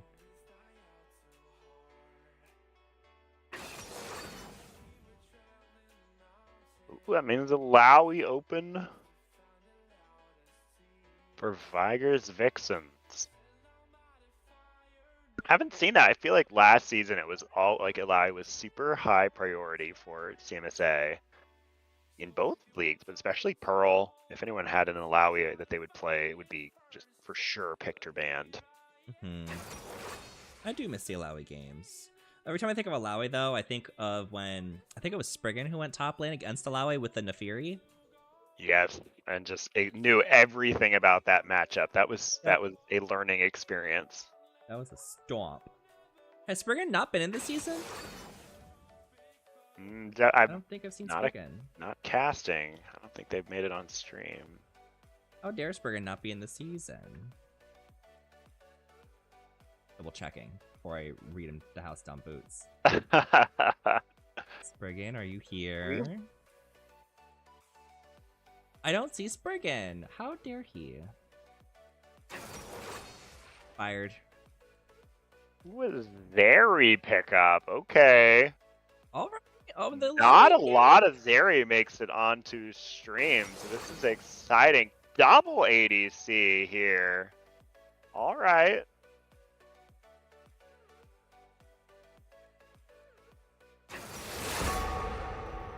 So that's gonna be Tristana mid? I would have to think that's a Tristana mid. So very, very AD heavy. You've got AD in all 3 lanes, so maybe you'll round it out with some AP poke, or maybe an AP jungler. There's like Lilia available. Lilia very strong right now in the jungle. There's Give me an Syra. Evelyn. I love me an Evelyn game. Ooh. But Brand, a good choice, but already picked away by Hui's Hotties.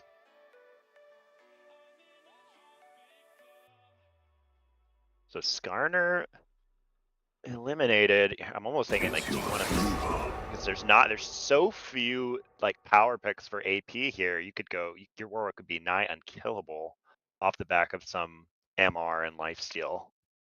Again, or armor and lifesteal here if they cannot find any AP to round out their composition. What are we gonna get?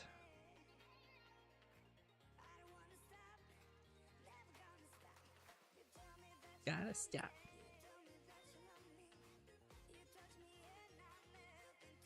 You have the heart of a weakling. You have the heart of a weakling. Yeah, Volibear, not very surprised to see that one. After Kung Pao put on quite the display.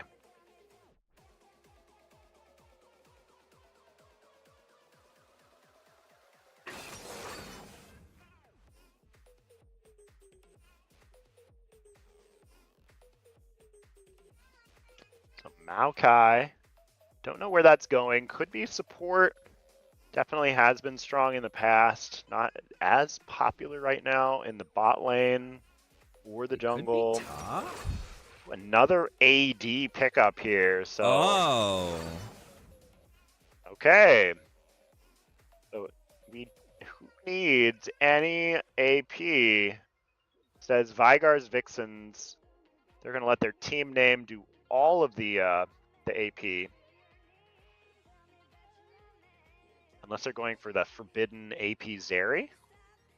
But otherwise they will be They better not. Mono. They be better mono not. type damage. And Viego could make up their mind. So Viego it is.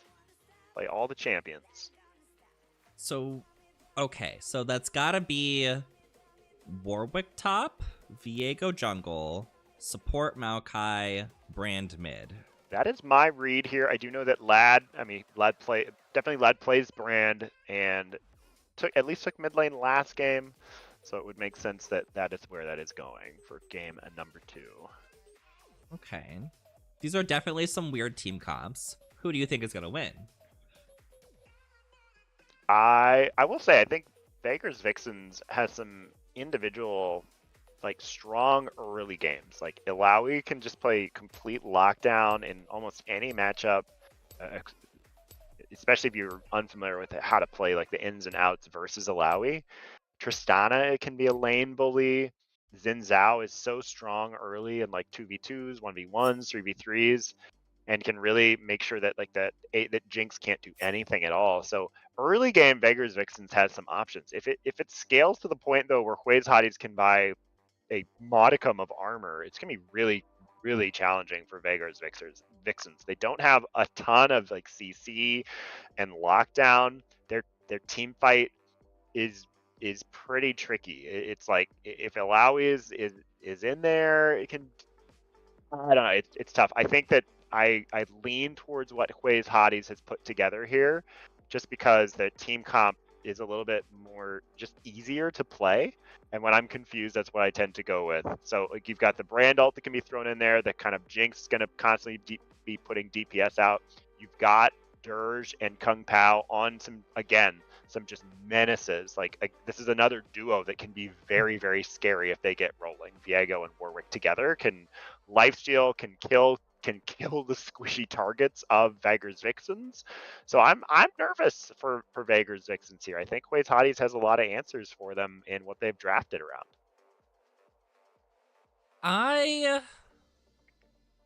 It's hard to pick a like solid choice for me. And when I'm looking at this, I'm literally just crossing out this Zeri and the Jinx and looking at the rest of the team comp because I don't think either of those two carries are going to really pop off in this game. I think it's going to be really heavily dependent on the Tristana carry over on Vigar's Vixens. I think it's going to be heavily on the Viego carry on Hui's Hotties. So whichever one gets more fed could heavily sway this. Maokai. See, the thing is, they did go full AD over on Vigar's Vixens. Full AD, which generally would be bad. Against this team, however, they're not going to be stacking armor. The only one who's probably going to be stacking armor is maybe Maokai, who might even go AP for all we know. So... True, yeah. Yeah, I could see them maybe getting like an armor item, like a Guardian's Angel, or maybe like a Deadman's Plate later on. Like, especially on Warwick, but they're not going to do that till like the 4th item. So I don't see them having an issue with dealing enough damage. When I'm looking at it, I see Alawi and Tristana being a much bigger problem than the Viego is going to be. Warwick might be a problem too. Like, he's very iffy, he's very dependent. But when I'm looking at it, I see Viego, I see Alawi, and I see Tristana. And I feel like the Tristana-Alawi combination could be more powerful in this situation. So I'm leaning towards Vigar's Vixens in this scenario. Okay, so they're in the loading screen. We get to see off that Star Guardian Jinx and what was it, Pajama Guardian Maokai. Pajamas. Pajama. Pajama. Pajama. Pajama. Pajama. Scoreboard, time controls. Move everyone around. Did you watch the Amanda show when you were growing up? I've first time hearing about the Amanda show. No? Yeah, never heard of it. Never mind. This goes top, that goes support, that goes jungle. Zooming out. It was like a skit show, kind of like SNL but for kids. And it was Amanda Bynes. She had her own show called The Amanda Show. And there was a skit that Drake Bell played where his last name was Pajamas. And he was like a mafia member or like a mob member or something like that. So they would say like, Mr. Pajamas, like, it's pajamas. And he would say it all the time. So that's what the reference came from. Not that you get it, but those out there listening, they get it. Minions have spawned.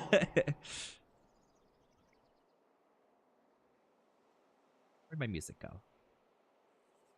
Next song. There we go. Okay, so some 5-point. No one's going to face check one another to lose half the HP of a top laner, so well played. Surviving early.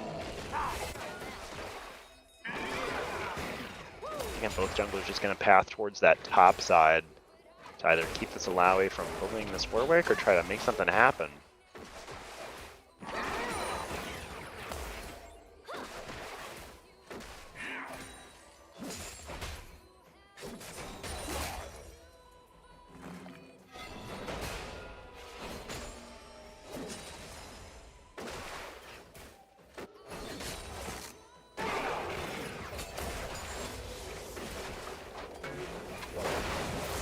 Jumping in. Ooh, Brain isn't level 3 yet. He can't really get his combo off. She's just like hop, hop, hop. Losing a lot of HP. It's always tough to jump into the minions there early. And PTA a little slower to get your full combo off than the old Hail Blades, so coming out ahead there for Vladimir on Brand. But the thing is, round 2, Tristana gets that burst off a little bit quicker, so especially if you have to, you can always flash the stun. So you're gonna have to live on the edge here. This is Vlad, low HP in mid lane. I'm on the edge of glory. This is also a support Maokai, so that's not going to be a super tank Maokai. So now I'm like, okay, the full AD is fine. You don't have to worry. Definitely, though, when you're in an early, big trades off the top lane here. Definitely, though, like Ninja Tabby, great pickup here for Hui's Hotties. And if you're, Viego, if you're Warwick, it's very, very tempting to kind of dip into armor. You don't have to stack it, but even just dipping in, especially when you're these like sustain characters, that can be really important to not be getting bursted and then staying alive just long enough to get that sustain to kick in. Dirge wants to try to punish, but you can't fight when that has connected for Alawi, so going in. Another. See, I noticed that every time Alawi lands a spear pull. Oh, I did not expect that bubble to land. Kill. Nami, truly the Draven of sports. Just bullying Hui's Hotties. Calamity Shade says, I know those guys. Here comes Viego. Yeah, luckily for Alawi, she's in a pretty safe spot. Oh, you might not want to turn on that, though. Ooh, yeah, that was a decision. That was a decision right there. It's with Alawi, it's all about just dodging that test of spirit, that just with the making that shadow, and then you have an opportunity to kill. If she gets that, do not fight. Just run away. Run away.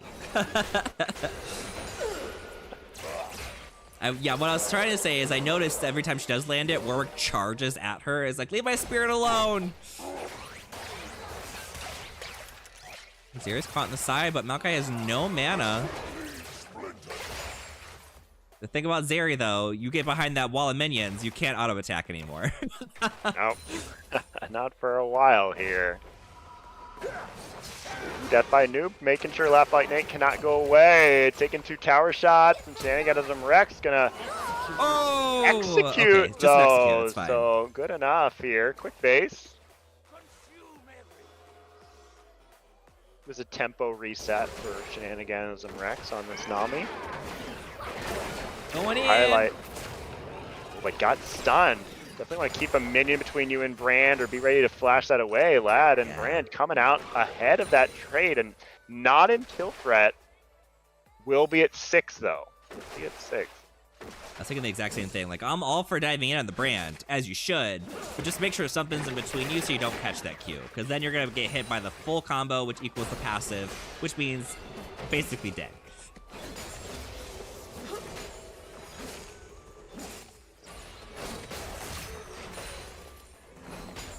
Wow, we're just asserting dominance up here. Warwick already rushing the plated steel caps. Yeah, that's what you want. Oh, I did say Ninja Tabby, didn't I, earlier? Always forget. Plated steel How caps dare you? now. How dare you throw back to 6 There's seasons no ago? dodge chance anymore. It's not a mechanic. Mm-mm.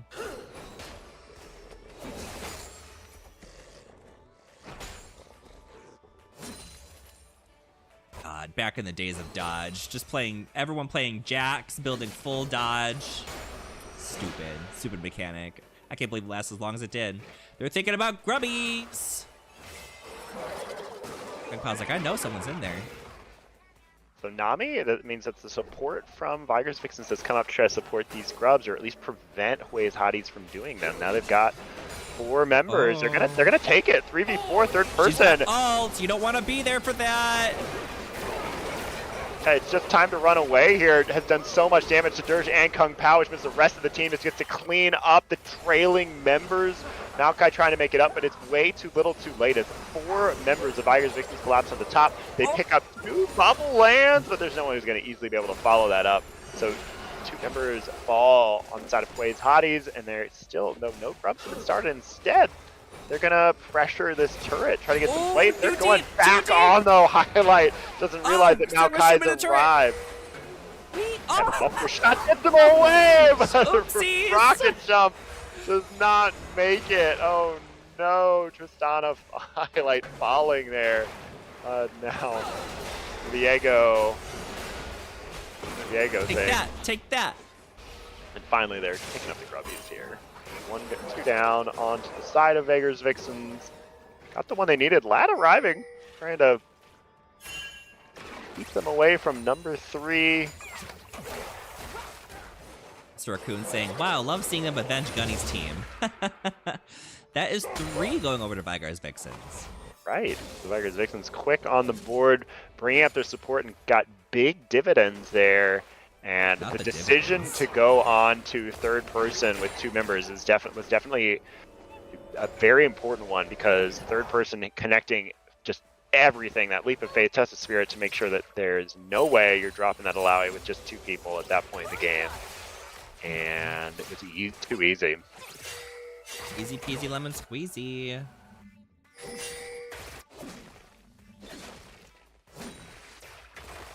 And already some big CS leads here from the carries on the side of Vigar's Vixens.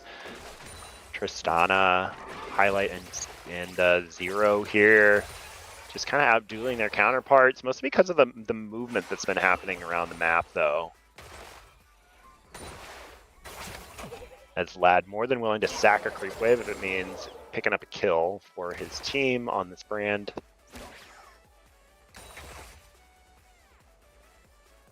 Last night, like Nate arriving, but still only level 4. Both these supports level 4 to the level 7s of the ADCs. But Kung Pao has the difference. Flash forward, laugh like Nate.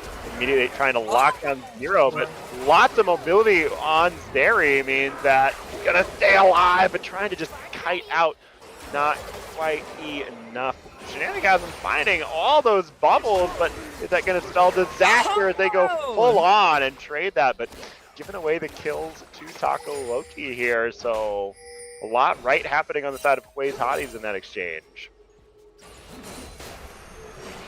But that was impressive what we're seeing out of Zero on that Zeri. I mean, if anytime Zeri gets rolling and is just allowed to do that, it's difficult. Lad arriving here in the top lane. Can they take down this Alawi 1v2? And that's the issue. Into 1 falls. Surge arriving. Does go 1 for 1. The tentacles are still swinging. All right, he's good. Oh, That is great. Yeah, that is the issue. Ooh, and they've found we're more having here in the sushi bot for dinner. lane. Dana gets down.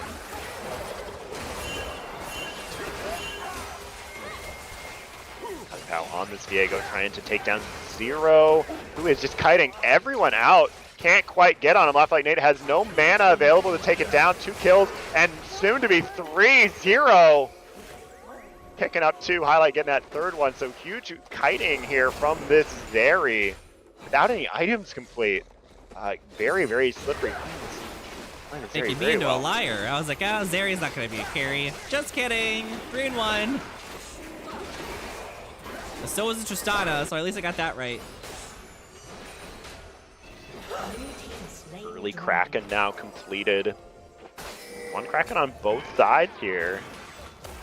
I just say it's going to be a Kraken game. It looks like perhaps Highlight going to skip it, but 3 already. Oh, you're always talking about crack. Oh, get him!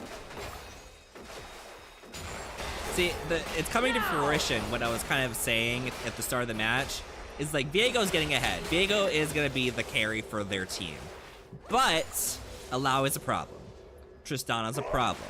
Zeri's a problem. So I'm seeing it very heavily going in the favor of Vigar's Vixens right now and continuing to be so. Certainly. I mean, they've already got almost a 3,000 gold lead. They've got that dragon, everything going right for them. They're moving all around the map, and they're devoting a lot of attention to this Alawi and continuing to do so. And third person's just a wall of tentacles up there that they cannot break through.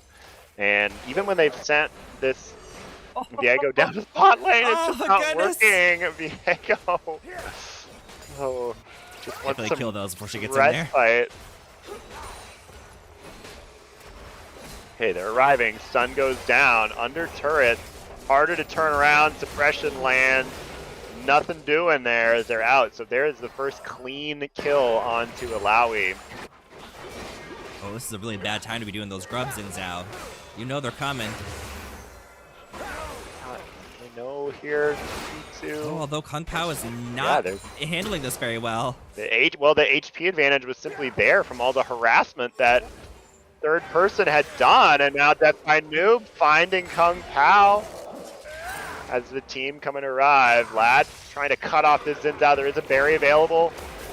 Trying to pop over the wall. Right back to the grubs. And now Highlight looking to explode there. Flashing that stun. Dirge just does not have any available. Highlight once again. Short hopping. You know, when you play, it's just too much Super Smash Bros. Melee. It's all about the short hops here on stream this week for Highlight. 0 for 2 on the walls. Hopefully we'll see the next one go over a wall and not directly into it.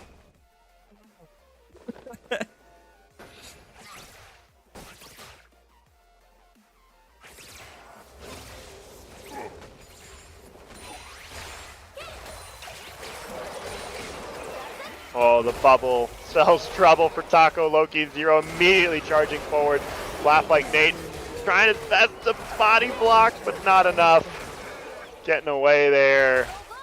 And Zero and Shenanigans and Rex just putting the pain on the bot lane here.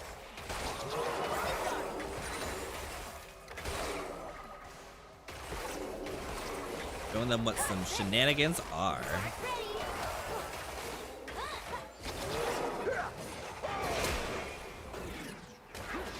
Lad has found this duo, not a 2v2 they probably want to find themselves in, especially with Highlight coming to make it a 3v2. Definitely in kill range for Tristana. And they see him on this blue ward here, this green ward.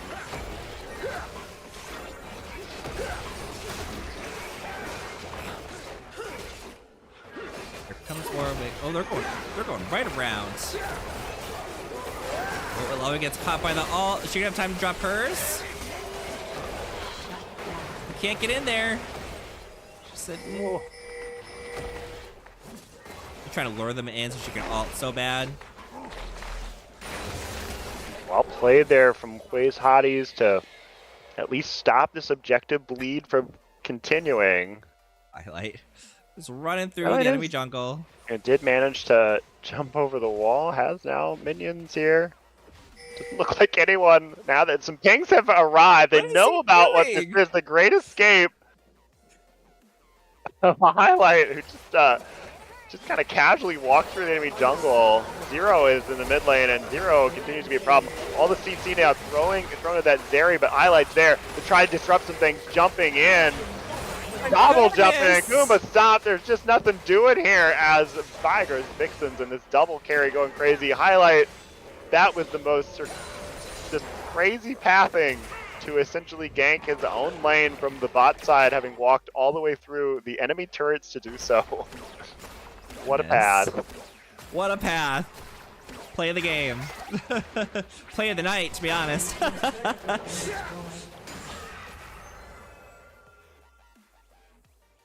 Now at least Taco Loki in the bot lane to get some free time on that tower and get to collect some of the farm, so cutting the lead slightly here and completing that Kraken and a Zeal, so it has some damage starting to come online here.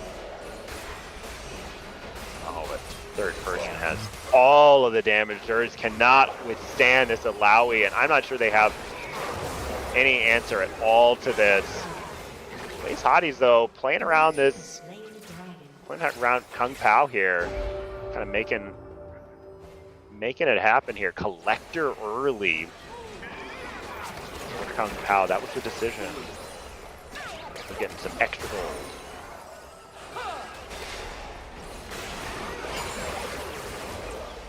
The Warwick is kind of like in the carry role as well right now, even though they're building tank. But I think they're going to start falling off soon, so it will come down to just the Viego. Uh-oh, the tentacles are going to start spawning. Oh, lad's got to be dancing here. Dance, girl, dance. Oh, he sees them. Is it coming? Kung Pao jumping onto Death by Noob, but goodbye. Xin Zhao so strong in that duel. Third person walking away from the Super Mega Death Rocket. team's turret has been destroyed. Super Mega Gay Rocket. Whee! Ooh, Zero going right into Dirge and attempting to get away. All the CT falls. There's 2 required to take 1 down. But a shutdown. 4 Hui's Hotties are trying to stay alive in this game. Finding themselves at a deficit here. It's going to be so hard to claw their way back, especially against this Alawi, who no one really. I mean, it's crazy to look at because, like, Warwick's got 5 kills, but Alawi big CS lead and just has been he's just a monster up there. 3rd person piloting champion so well. Ran just a little too behind in the damage. They finished a Blackfire Torch. Everyone else is kind of working on their 2nd or 3rd items at this point.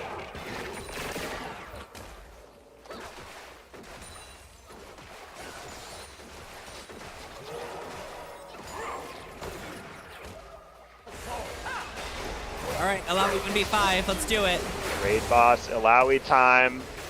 They're like, No one wants to out, fight. leave. You get, leap of faith. You time it out. That's what you have to do. They did not do that. And that means that 3rd person is alive, hits a 2nd test of spirit, meaning you can't kill, and now the rest of the team is here to collect some kills. It is a massacre, and Beggar's Vixen has it all here, and they're just going to push down this top lane and collect that tier 2 turret gold. So you tell me, what do you do in this situation where Alawi is just pushing top like a monster? You send 3 people, she 1v3s. You don't send enough people, she's gonna be in your base. So what do you do? You know, you definitely have got to have some DPS to fight her. You can't leave her alone. She'll take your whole base. The one thing you got to do is not fight her in her ultimate and not fight her if she gets Test of Spirit. So basically, you got to send someone to try to juke the moves, and then once if she doesn't have that, she's killable. But if she's landing her ult, if she's landing Test of Spirit, she's not killable. So it's just all about the waiting game. Send a member, dodge it, or if it gets hit, just run away. And then once it's down, then try to take the engagement. Just leave. Yeah, as soon as she leaps of faith, everyone has to scatter. They kind of did, but not quite fast Wasn't enough. fast enough, yeah. Wasn't fast. It was kind of they hung in there until they saw the HP bars low and then ran. You usually got to run immediately. Keep the HP bar up so you can actually fight. Well, they made a call to go for Baron, and definitely the right call. They have a massive lead here in terms of gold. It's going to be very difficult to contest. He went over. He didn't get the steal. Looking for it. No steal this time. Does find 1 for 1, but they're going to try to find more. I don't think they're the tanks there. Zero, yeah, Zero just going straight in there. So 2 for 2. That's kind of been the play. Ooh, Dirge flashing forward. And has him though as Ebb and Flow keep him alive, which means 3rd person. You're the one, and Alawi just too strong. There's just not the DPS to take him down. Taco rightfully walking away from that one. Like, let me go this way.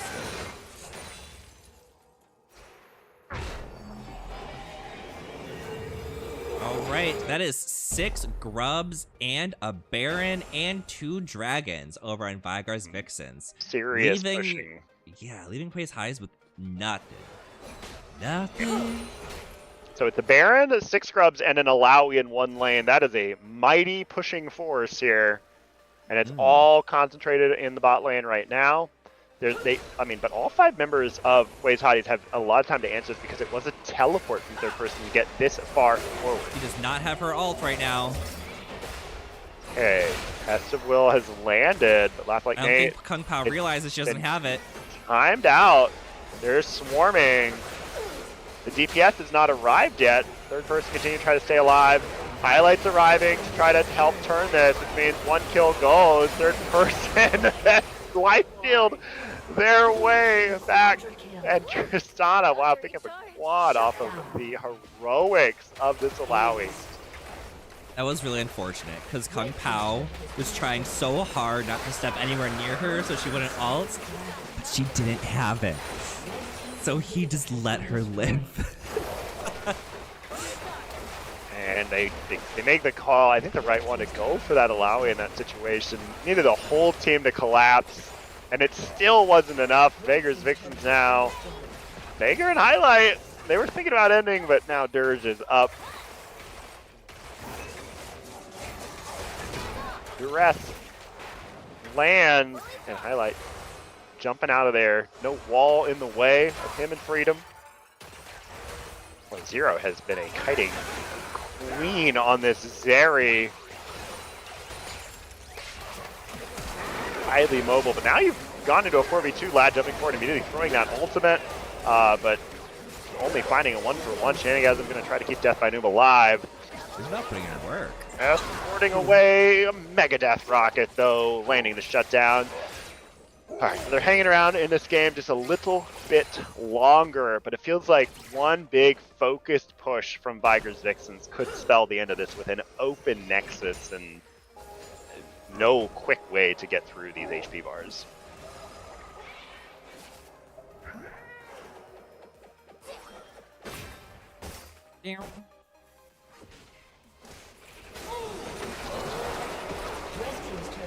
What are turrets when Tristana's around? What a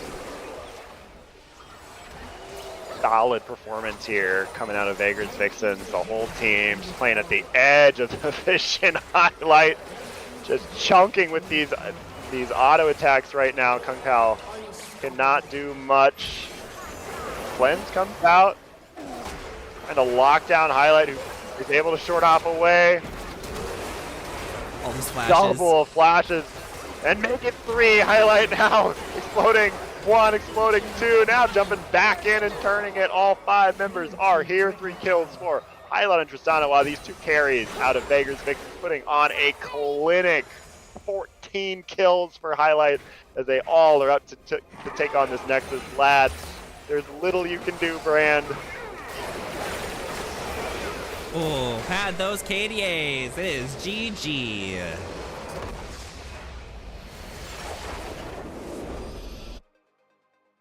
Woo! Well, who do you think was MVP for that game?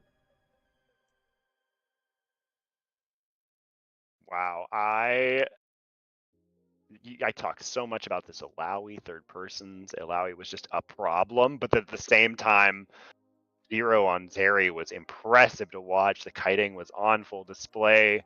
Highlight, I will give play of the game and player of the game to Highlight for the incredible pathing through the enemy around turret. town. To gank its own lane, supporting, because he helped his jungler pick up a kill, then cruised through the enemy jungle, through the enemy turrets, and then saved Zeri's life. And that is what a play. I mean, if I had to choose, it would go to third person on Alawi. I think that the amount of pressure that Alawi applied allowed the rest of the team to really take off and do incredibly well that game. So, but I think any member of Vagrant's Vixens would be a good choice here. How do you feel? Yeah, I agree. They all played so very well. Like, my expectations were exceeded on the Zeri, and that's partially just because I haven't seen Zeri in a very long time, and I haven't seen her do well in an even longer time, unless she was in pro play. Tristana, I expected to pop off. She made it through the lane, which wasn't, like, easy for her or anything. Xin Zhao is another champion where I'm always like, ugh, Xin Zhao, whatever. But he actually played it very, very, very well. Like, that was a tanky Xin Zhao, while also putting down, like, a good amount of damage. And normally I just always see, like, either a lot of damage and dying really fast, or just tanky and not doing anything. So it was a really good, it was really great and refreshing to see, like, a good balance come out. So like you said, it could be anybody, but I will lean towards third person as well. That was a massacre up there. That was unfortunate for Hui's hotties. So congratulations, third person, on the Alawi. Yeah, I do not expect Alawi to get through next game, and it could be that the enemies get baited into saying, oh, it was just 5-4, like the rest of the team far scarier, but that was 5-4 and but was getting a ton of attention.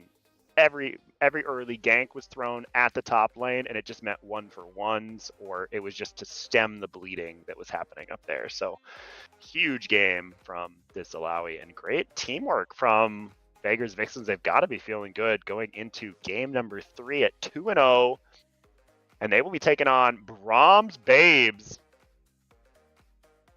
Babes. I'm looking for highlights. What side of the bracket here? Yeah, let's make sure we get into that champion select.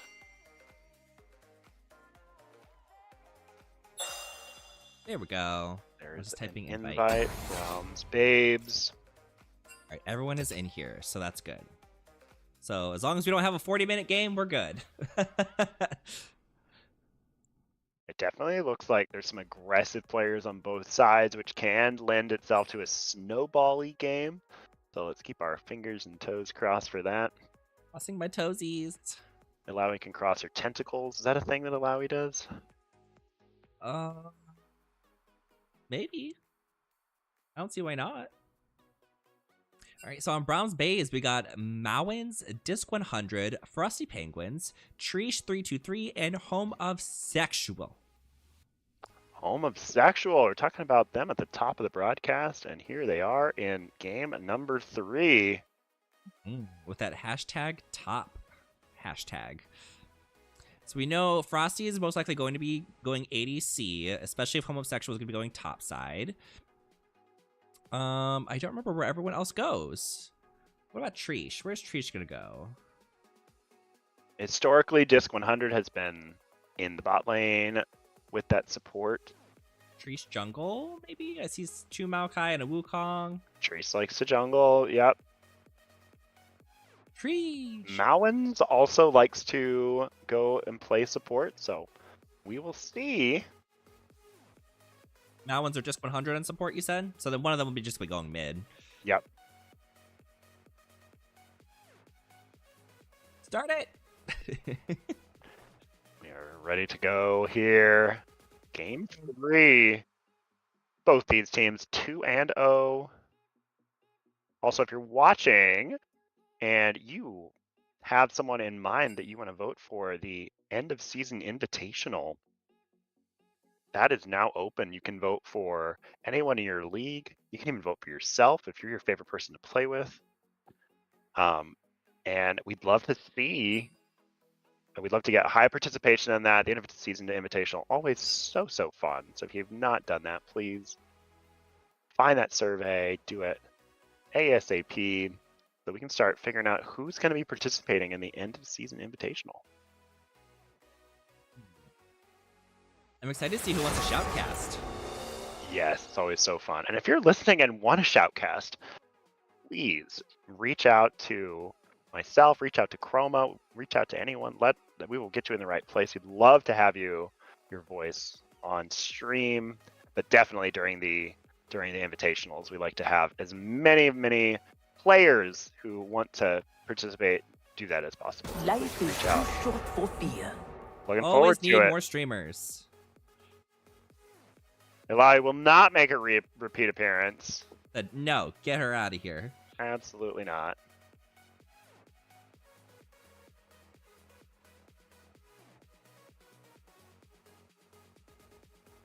It's your funeral.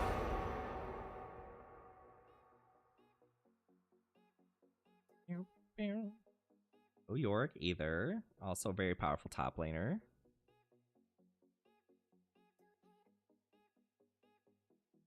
Loki says, "Go disc, slay!"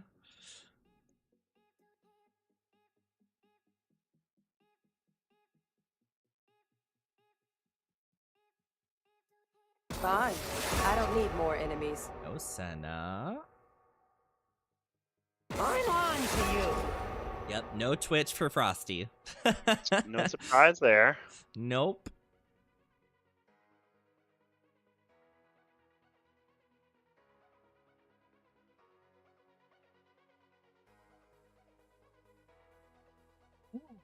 And there's a couple of good Let me get in there.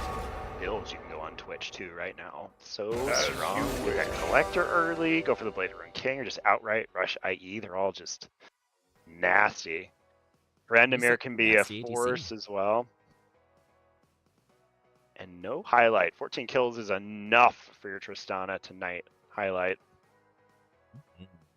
I wonder how the Bloodthirster change has affect Tryndamere. Because he previously would kind of like take that second item, right? Now he doesn't have the crit.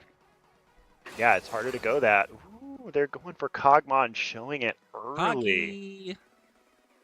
Okay. So let's get Frosty on one of his best ADCs, and now let's get him a lot of peel. Drogon says, "I'm rooting for my BB Rex. He cute." Cutie. Anytime you have Direction says he slayed last time. anytime there's a cog, I'm thinking you want to go something that can punish early in lane, or something that, or build a team that can go like a 1-3-1 or just a doom split pusher, so that so that you're never opting into this 5v5 against the Kog'Maw, or you're going full send, you're going for that dive composition, and you can kill the Cog in the face of the peel. Ash Seraphine, a very strong lane, offers a lot of poke. Going to be hard for Kog'Maw to do a whole lot into this lane. So I'm interested to see how they craft. Cog early, you really want to craft a whole team composition around this pick. I was really hoping for like a Samira in the bot side to just really jump on Kog'Maw and be like dead. But Ash Seraphine is okay for the poke. I feel like Kog'Maw could be pokier depending on who he gets as a support.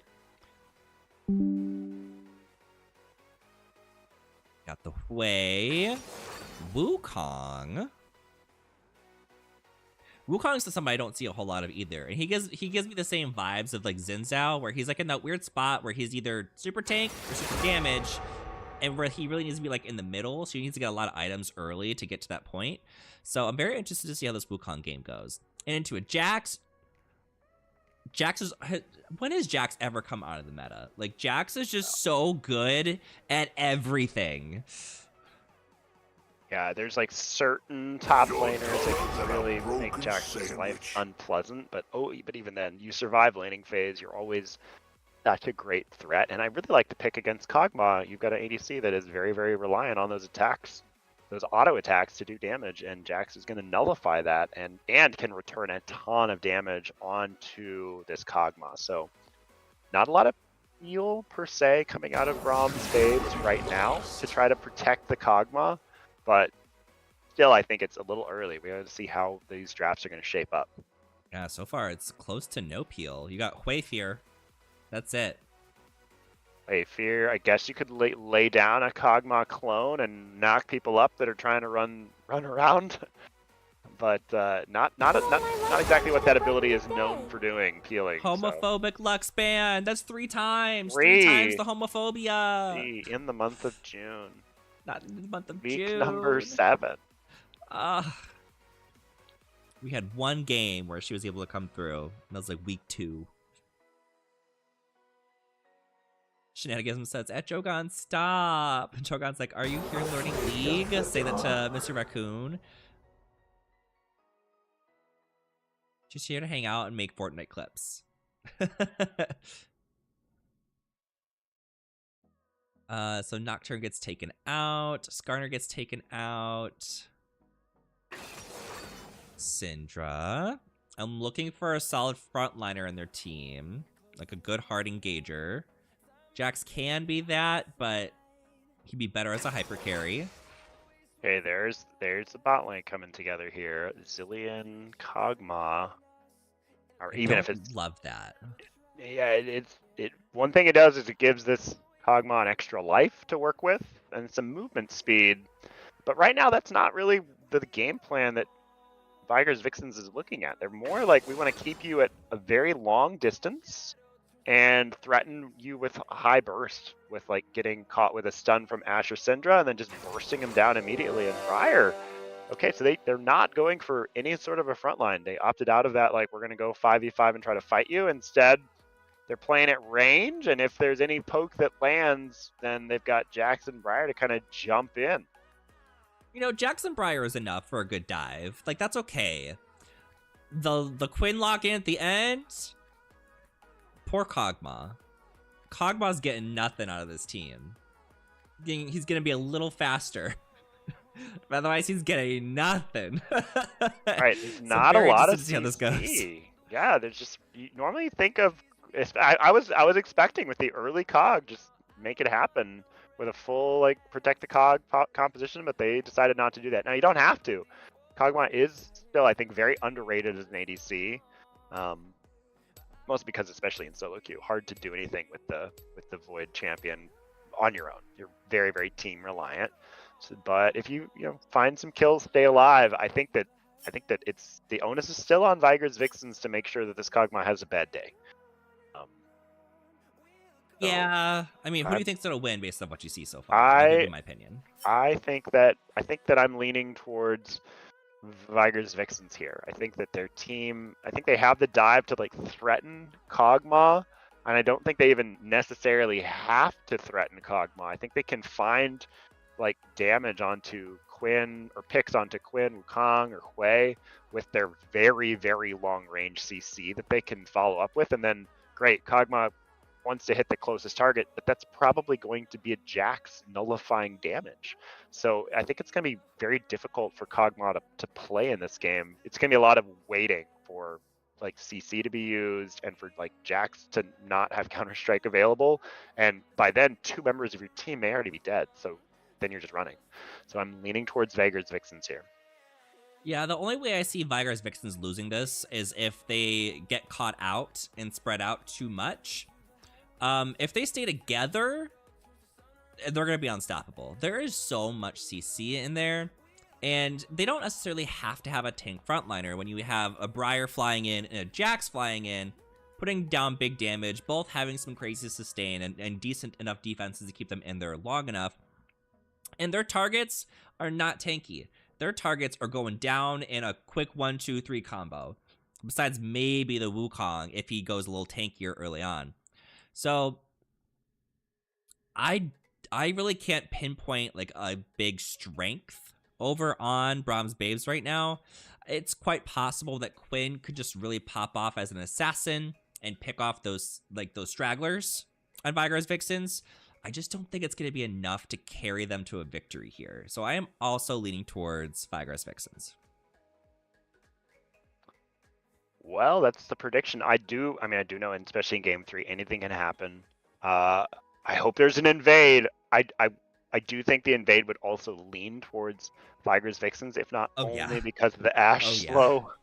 But yeah, there's not a lot that Brahms Babes can do in the case of a early invade. So maybe we'll see that in game number 3, as is custom.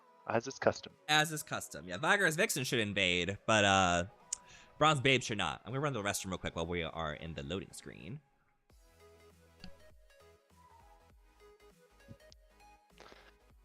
As we hopefully survive another black screen.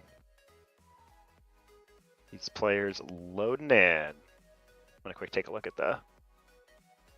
Okay, Victorious Kog'Maw was the pickup. Lots of great Kog'Maw skins, but fun to see that one. Faye Dragon Ashe, one of my favorites of the Ashe skin. How do you not have a skin for Jax? 0. Oh, and I'm realizing now they've mixed this around. So Highlight moving out of the top lane, or out of the mid lane, and going ADC. 0 going from ADC on Zeri to going up to the top lane. Death by Noob staying in the jungle, but third person going mid. So they've switched up their team a little bit in terms of positioning. Interesting. They really said, you thought you were going to ban us out? We're never going to go in those lanes. Surprise!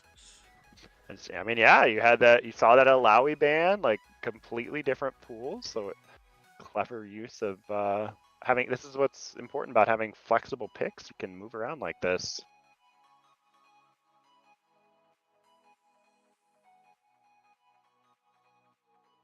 Our starting at 9:35, so this better be a 15-minute game. Let's go. 20-minute game.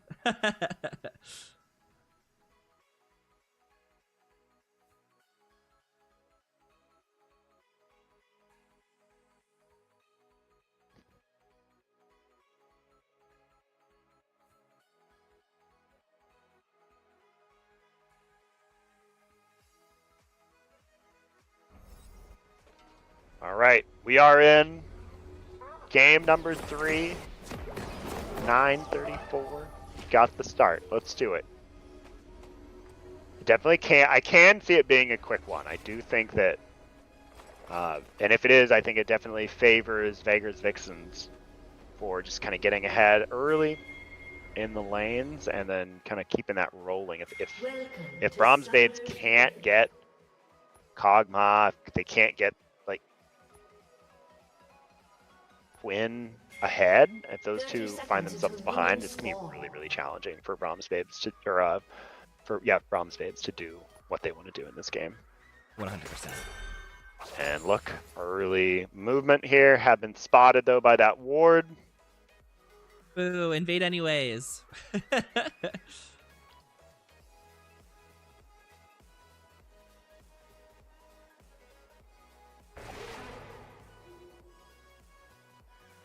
Minions have spawned.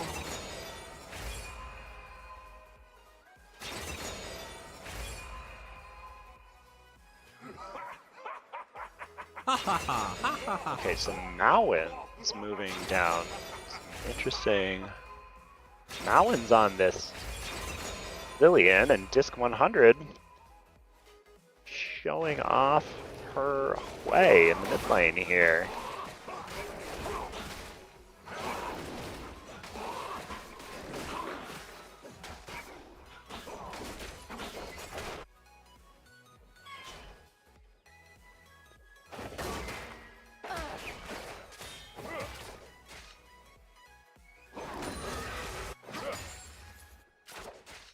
And neither jungle really super quick to clear, but I think around the same speed. And of course, both pathing towards that top lane, trying to get this 0 ahead. Won't quite have the micro ability of this Zeri, but I'm really curious to see how they pilot Jax in the top lane. Something for this week. Third person and Disc 100 trading some blows here. A unsurprisingly highlight. Having to shove against this bot lanes of Frosty and Mounds.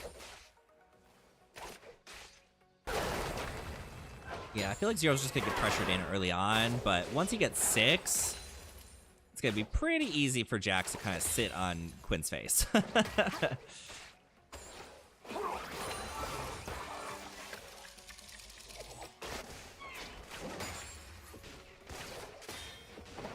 Eller being unkind to Jax. Just like, Mark.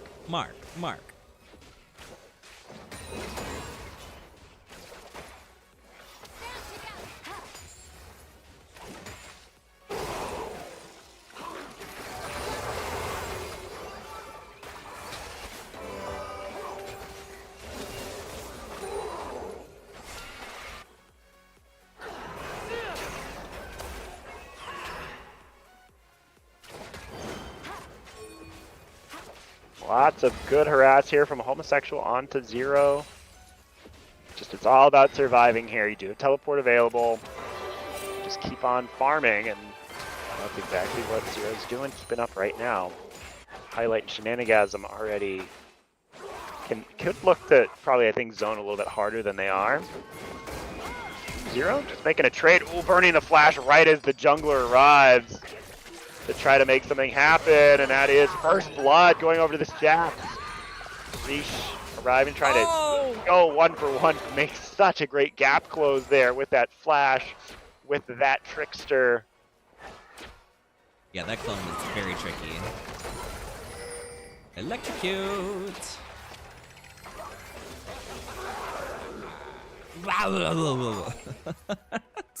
Cogwheel. Oh, the fear gets popped off. She's stuck. Oh, I thought that turret was going to hit a second time and she would have been down.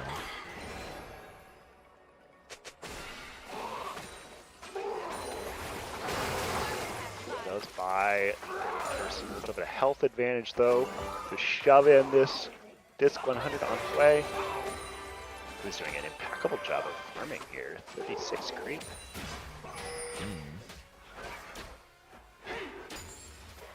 Seraphine and Ashe do not have any mana left, so they're probably looking to go back even though they're pushed in. Dragon is up. Got both junglers on the bot side of the map. What's been interesting so far is Zero on this Jax picking up that first blood against the Quinn, huge, but then also Kog'Maw not being super punished by these double range bot lane of Highlight and Shenanigans Rex. So kind of a small win for both sides, Brahms Babes and going against Vager's Vixens here. Everything remains dang even.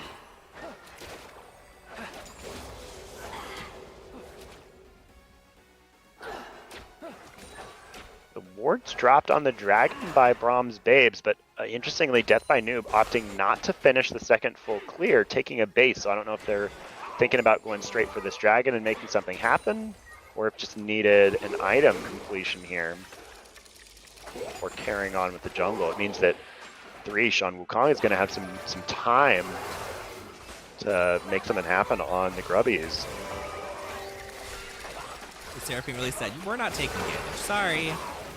Oh, the ghost pops. She's going straight for Zillion. She's actually got to turn the Kog'Maw. The big damage is coming back on the Ashe, though. The heal gets popped off. The Kog'Maw passive, though. You better run, girl. Oh, there's no getting away. Oh, healing the level almost enough. Meanwhile, the Grubs fight is in full swing. You have Brahms Babes 3 members up, but make it just 2 as Disc falls. And now it's Viger's Vixens trying to put down some damage. Death by Noob just has to stand and fight Paid Sport with their life. 2 for 2 homosexual here. Trying to see, is third person gonna fall? There's no mana available on this Syndra. Oh, Shenanigans Rex arriving just in time to save her mid laner here. And that means that it is completely won. So what a great timing there. As Shenanigans Rex moving up, she is feeling it here on the rope. Shenanigans Rex, slay. Oh, was that the ult? Man, they said you do not get to move. Sorry. One thing for that roam, the thing is, it didn't actually buy them any grubs. It got them some kills off the back end of that, which was great. And now they have a play at 1 grub, but Jin is here.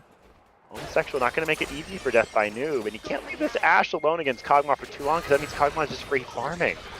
Ooh, Homosexual putting on the pain. Frothy under turret, taking some damage, trying to trade back.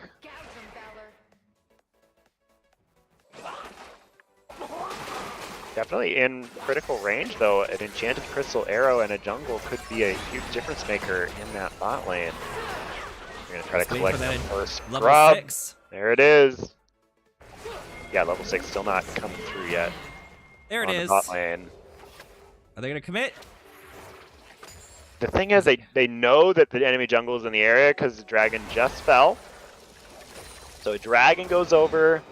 Brahms Babes kind of controlling. Homosexual vaulting away just in time. So nothing found. Okay, Enchanted Arrow used just to peel for Shenanigasm, who's charging forward though, and now as that Monkey King turns around to go forward, flash forward does not find its mark. Ashe said, I am not trying to play that game. Get me out of here. Like, okay, I'm safe. I can go back here. So, yeah, Highlight going all the way back to base. Allowing... okay, the charm comes down, but there it is! A resurrection from Zillion forced to come out. And is Kog'Maw just going to stay here in the bot lane? They need to take a reset, though. My Hero 7 just raided with 1 viewer. Woo! Thank you, Side Hero.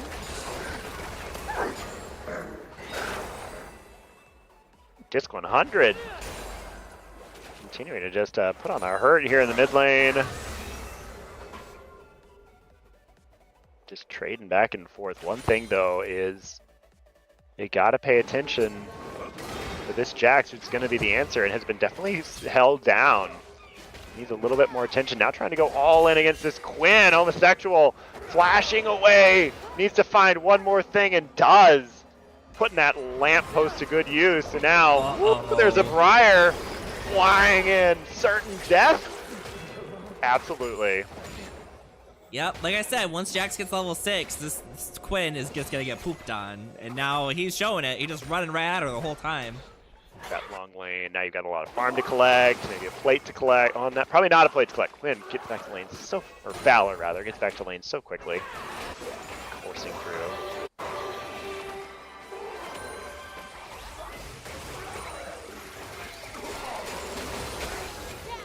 Ooh, Mountain stepping up a little far, taking some poke.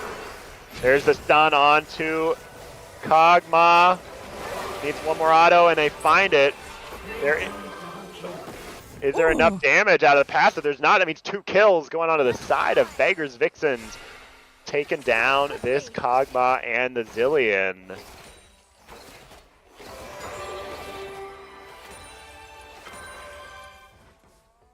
Everyone just wanting to finish their first items already. You're like, let's go back and buy. Close, yeah. Probably is in the bank here. Ooh, nice juke.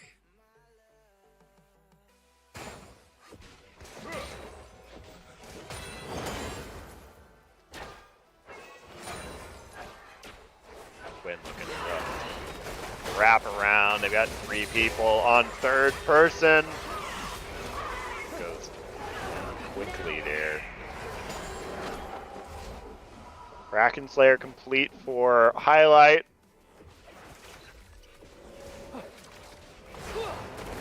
Which means they could definitely bully this Kog'Maw Zillion. They just scored those 2 kills. They have the CC to make sure Kog'Maw can't just open up on them, and the movement speed is not enough to kite out this Ashe if she lands a single slow. So we'll see if they can make up some of the difference of the CS here.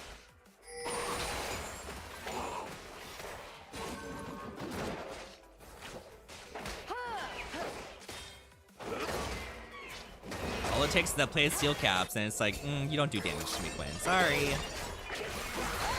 Okay, they found each other at the Void Grubs. Tigers Vixens does not have any numbers quite yet, but they do have an enchanted crystal arrow, which just allows Death by Noob to stay alive. They have brought up the Zillion though. Mountain finding the resurrection. Death by Noob still alive now, trying to get onto Threesh, who has got some tricks to get away, but does eventually fall. Now Homosexual trying to find some vengeance on Zero with the plant not enough to blind, preventing him from going over. And so now they have a little bit of time, but Vegas Vixens has the inside track on this grub fight. Homosexual put down a lot of auto attacks. One down. It's got 100 now, lurking in the area, trying to put down those long range hits this way. Homosexual is kiting everyone out. Can't get to him.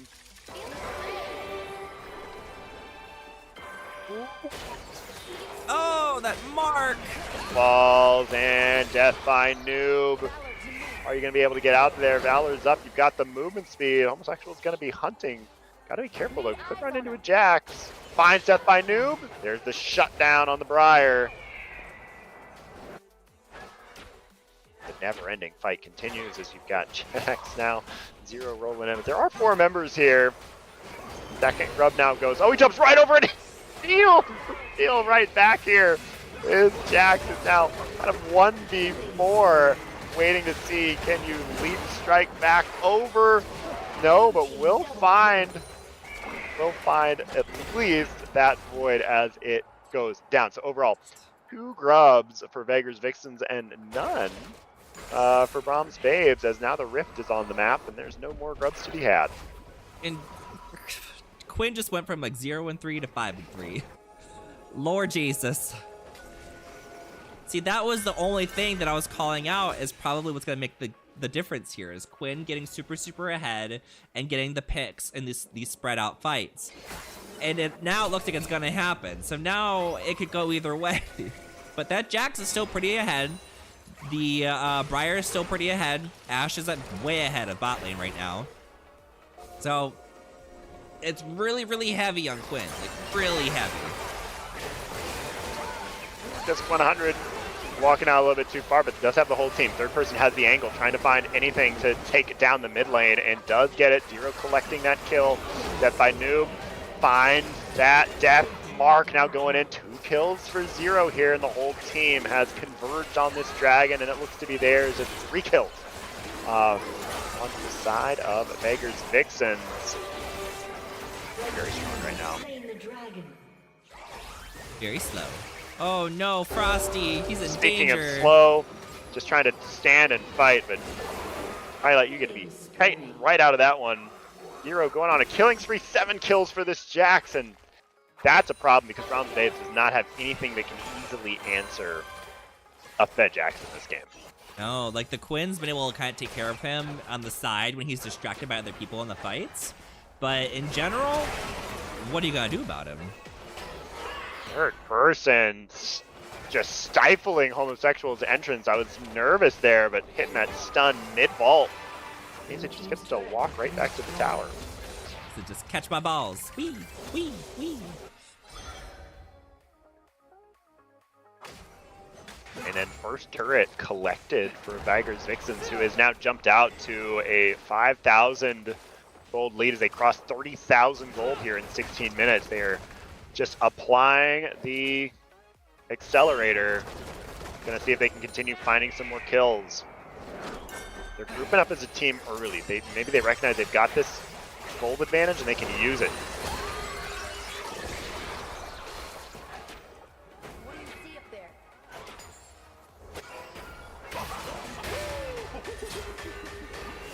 Clang, clang, clang, clang, clang.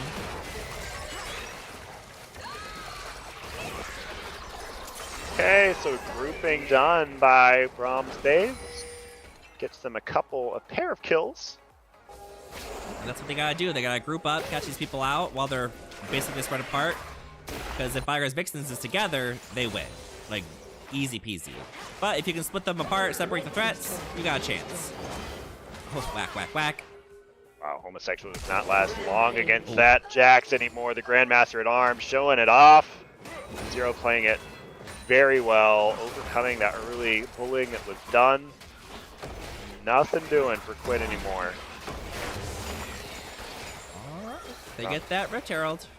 Okay, there's a lot of gold locked up in the turrets. So they can use this Rift Herald to try to get a couple more. Blaine played the fart noise again.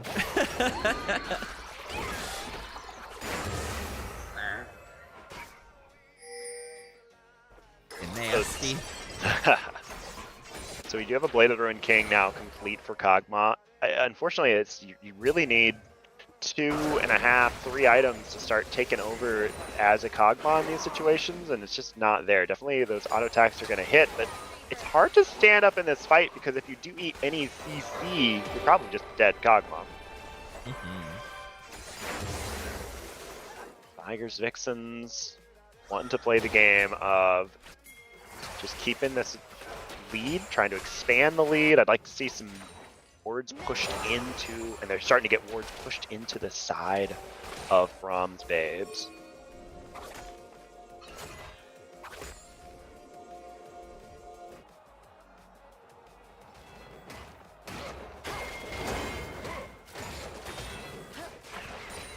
Dragon's coming up in 90 seconds, and now 4 members of Vigor's Vixens in that bot side river. Gonna take full control of the area. This gives them time to go back for more wards if they need to. Or just camp in the area and try to find a pick before Dragon comes up. There's one, Enchanted Crystal Arrow finds its mark, forcing the cleanse. Cog trying to turn, but running right into Syndra is not who you want to see as a squishy ADC and forced to flash away. Finn's looking. She's looking. Teleport being brought by Just Conjure. They're trying to turn this. They are bringing in Zero. Now it's going to be 5 people in the mid lane. Right now you have Brahms Babe trying to find some picks, but kiting it out as Vigor's Vixen's first 2 kills already found. Another turning it. The Kog'Maw is down, and as a whole team around him, it is a massacre here. As Zero just charging at the back line they can just take no damage. And now Briar running into the turret, gonna just tank it down to 0, and that is gonna be 1 death. Is all that Vigor's Vixen falls. Now they're gonna take a tier 2 turret. They can possibly go for Dragon, and a huge lead now. 8,000, nearly 8,000 gold lead for Vigor's Vixens.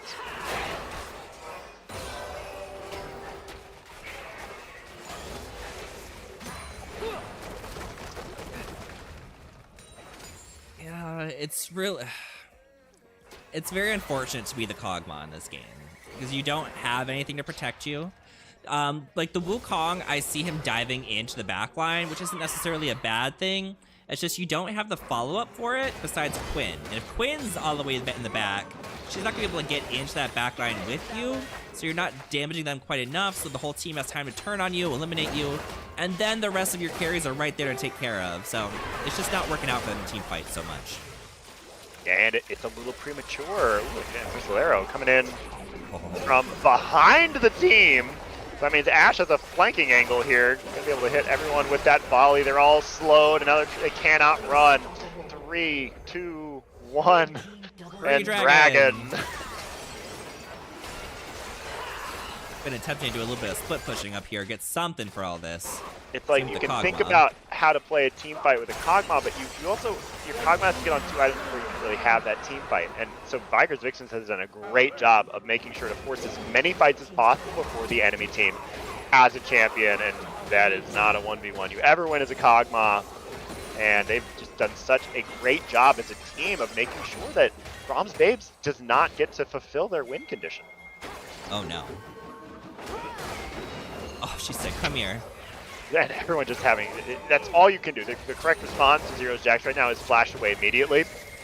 Because they're huge. Run, girl, run! So, don't get baited into this. Third person ready to take someone away. Finding the shutdown though. The rest of the team not exactly here. Now arriving. Reese diving forward, but it just needs highlights. Gonna find another kill. Oh, just 100. Flashing forward and still finding that route. And meanwhile on the other side, goodbye to everyone on the team. And again, it is just your Kog'Maw still struggling to find items. It's the not having a front line and the kamikaze Wukong. Like Wukong is trying so hard to get to the people that are like 4 champions back. And it's like, but the rest of your team's back there, girl. Oh boy. Right. and maybe the idea is to try to get this shut down on Ashe. Ashe is worth 700 gold. So very important that you do shut down this back line, but you have so much self-heal and you have a team that is just really designed to almost like keep this Ashe alive. Yeah, that's gonna be a good bomb. But look at this, like Shenanigans can just be able to put down and just get away. Send her over to the Ashe. Here. Kite, Ashe, kite! There is one more, and they've clicked on it. They know it. They pop over, bringing homosexual with though, which means 2 kills, and there is shutdown. So a good run there. They do lose a tower in the top lane. That's kind of, they gain it as a consolation prize, but that's huge. 1,000 gold. Unfortunately, you're 10,000 gold behind, so not anymore. Trying to cut in that lead just a little bit. Oh! Yeah, that way. There round. He was just doing a Wukong ult. Doing a Wukong ult on the Rift Herald. Jackson's like, oh look, a Kog'Maw. Briar ult, Certain Death missing all targets, including that Dillion trailing. I always like it when Certain Death on Briar kind of misses the initial targets and then hits something way in the background, that like in the jungle or in a different lane, and then like, you just go off on a journey.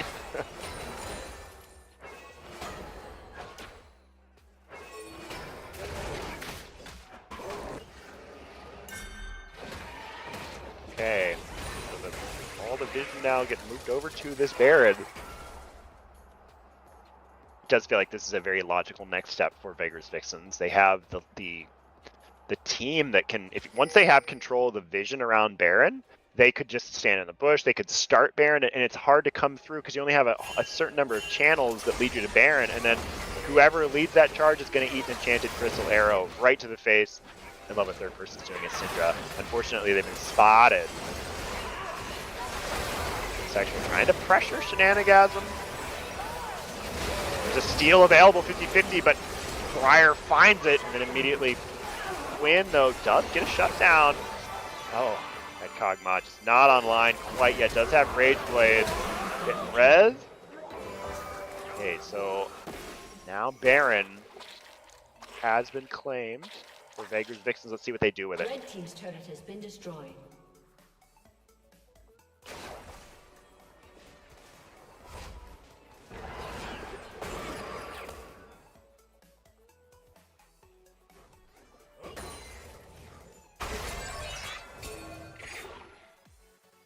definitely could look to end this game soon with Baron and with this huge lead that they have accounted for themselves. But Homosexual diving in, finds the 1-for-1, coming out ahead there with the shutdown. 0 though. That's by noon. Just punishing play for even attempting to exist past the river in this game. Yeah. Cardinal sin. Cardinal sin.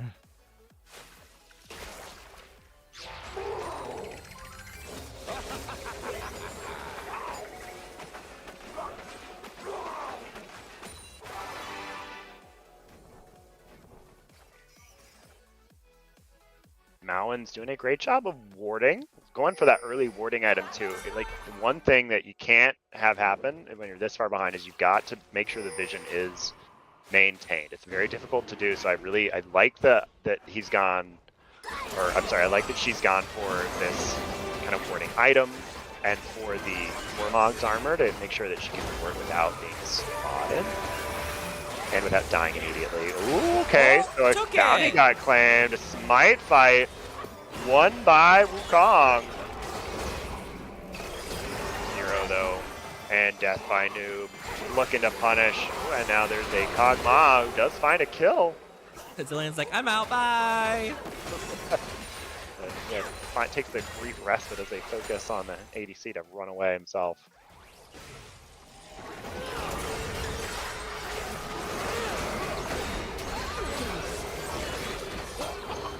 It's a clone. Run! Oh, but she's like, oh god! Valor to me.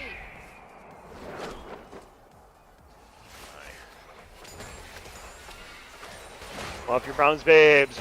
Yeah, just turtle. Really Turtle, all turtle. you can do.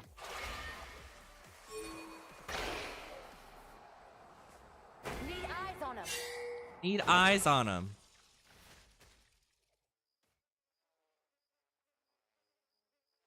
And Baker's Vixens. There's nothing really on the map for them to do right now. You definitely could just siege. They're just trying to make sure they have vision.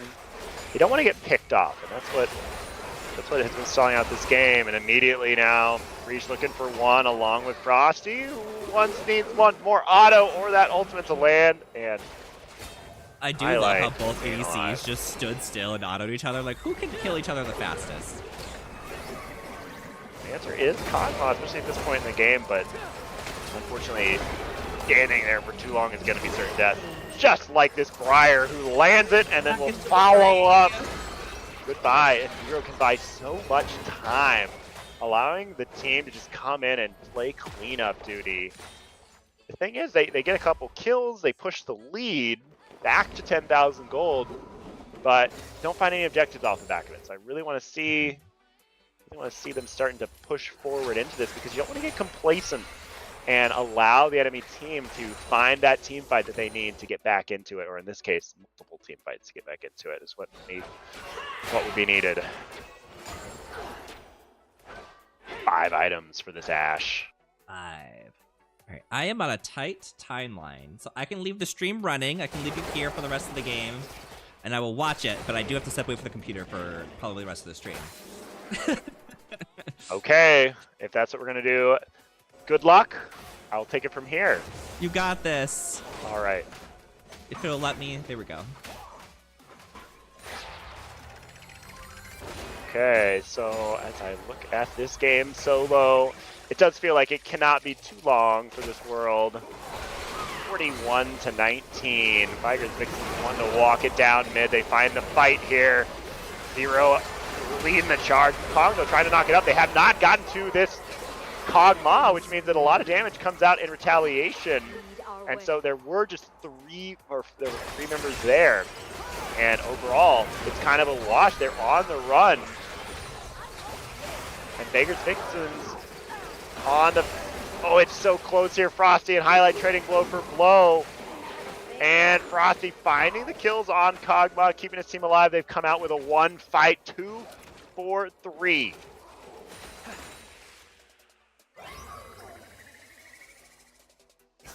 Now, unfortunately, there's nothing really on the map for them to take. They will take the shutdown, reset after another fight. And one thing about that fight is they were not all there.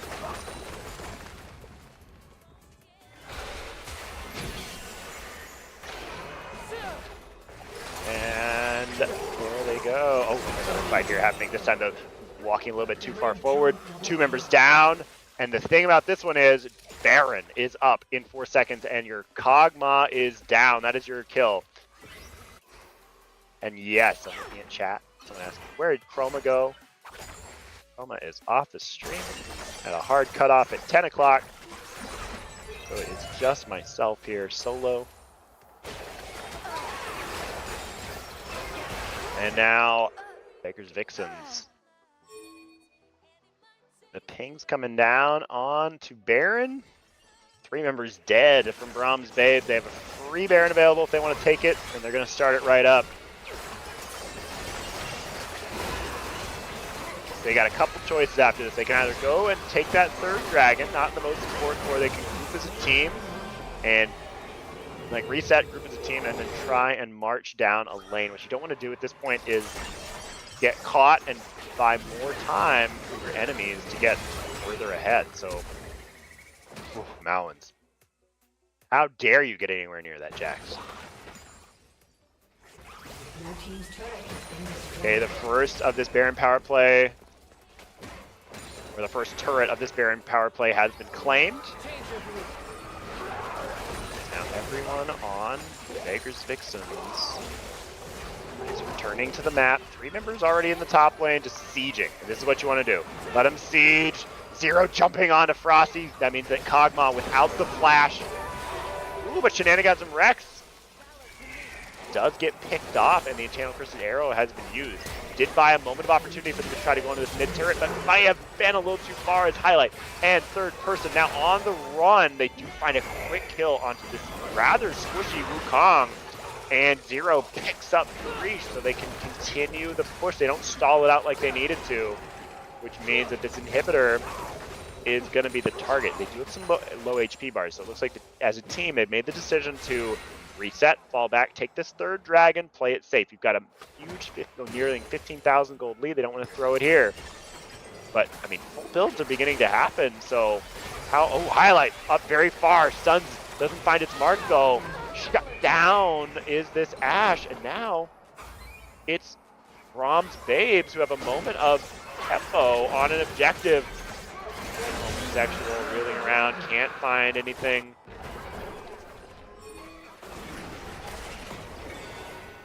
Really excellent pick found by Brahms Babes. Unfortunately, Baker's Vixens did manage to find the 3rd dragon. They do get... Okay, well, we're about to see a fight here. 1v1. Death by Noob trying to take down this Kog'Maw quickly. Annihilates him here. Collector, too much damage. Okay, now the main carry is out. One thing, though, the mid turret was found. So, or was felled.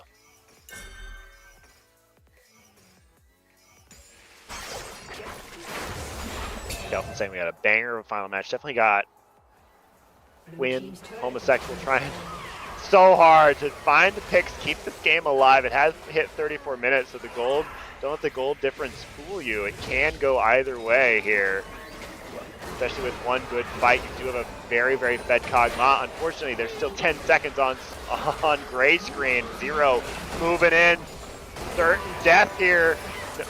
Felled by that enchanted crystal arrow. 4 members still alive, and only Wukong here. And now Kog'Maw have a little bit of CC to lay down. Death by Noob jumping onto Frosty, immediately trying to make that happen. Zero. Oh, look at Frosty in the back line just opening up, though. Zero taking no damage, meaning that Frosty Penguins can't quite hold. All 4 members still up. There's a stun, and there is a dead Kog'Maw. This is going to be it. Game number 3 goes to Vygar's Vixen. Congratulations on the 3-0. Well, thank you everyone for hanging with me. Sorry that I'm ending it alone as Chroma has stepped away, but what a great final match. Congratulations once again to Vygar's Vixens. I do want to say a special thank you everyone for hanging with the broadcast and for watching. I have to give the MVP over. Oh, what a great team effort. It's so, I hate giving MVPs away. I will say that Zero had a fantastic match on that. Jax coming in as I believe as a sub. and ended up being a really, really great pick overall. Highlight on Ashe though, just putting out the plays. What a queen! Just with that, the arrows were finding their mark, the slows were landing. Shenanigasm doing a great job keeping everyone alive. So really well played overall by Viger's Vixens. Thank you all for watching. If you have not done so, please look for that end of season invitational survey. We want you to vote on not just who you think the best player in the league was, but who was someone that really mastered the vibe check, who was a great person to play with, someone that you want to see represented for your league, for their lane, for CMSA. So please make sure you fill that out. With that said, thank you all for watching. Be kind to one another, and you have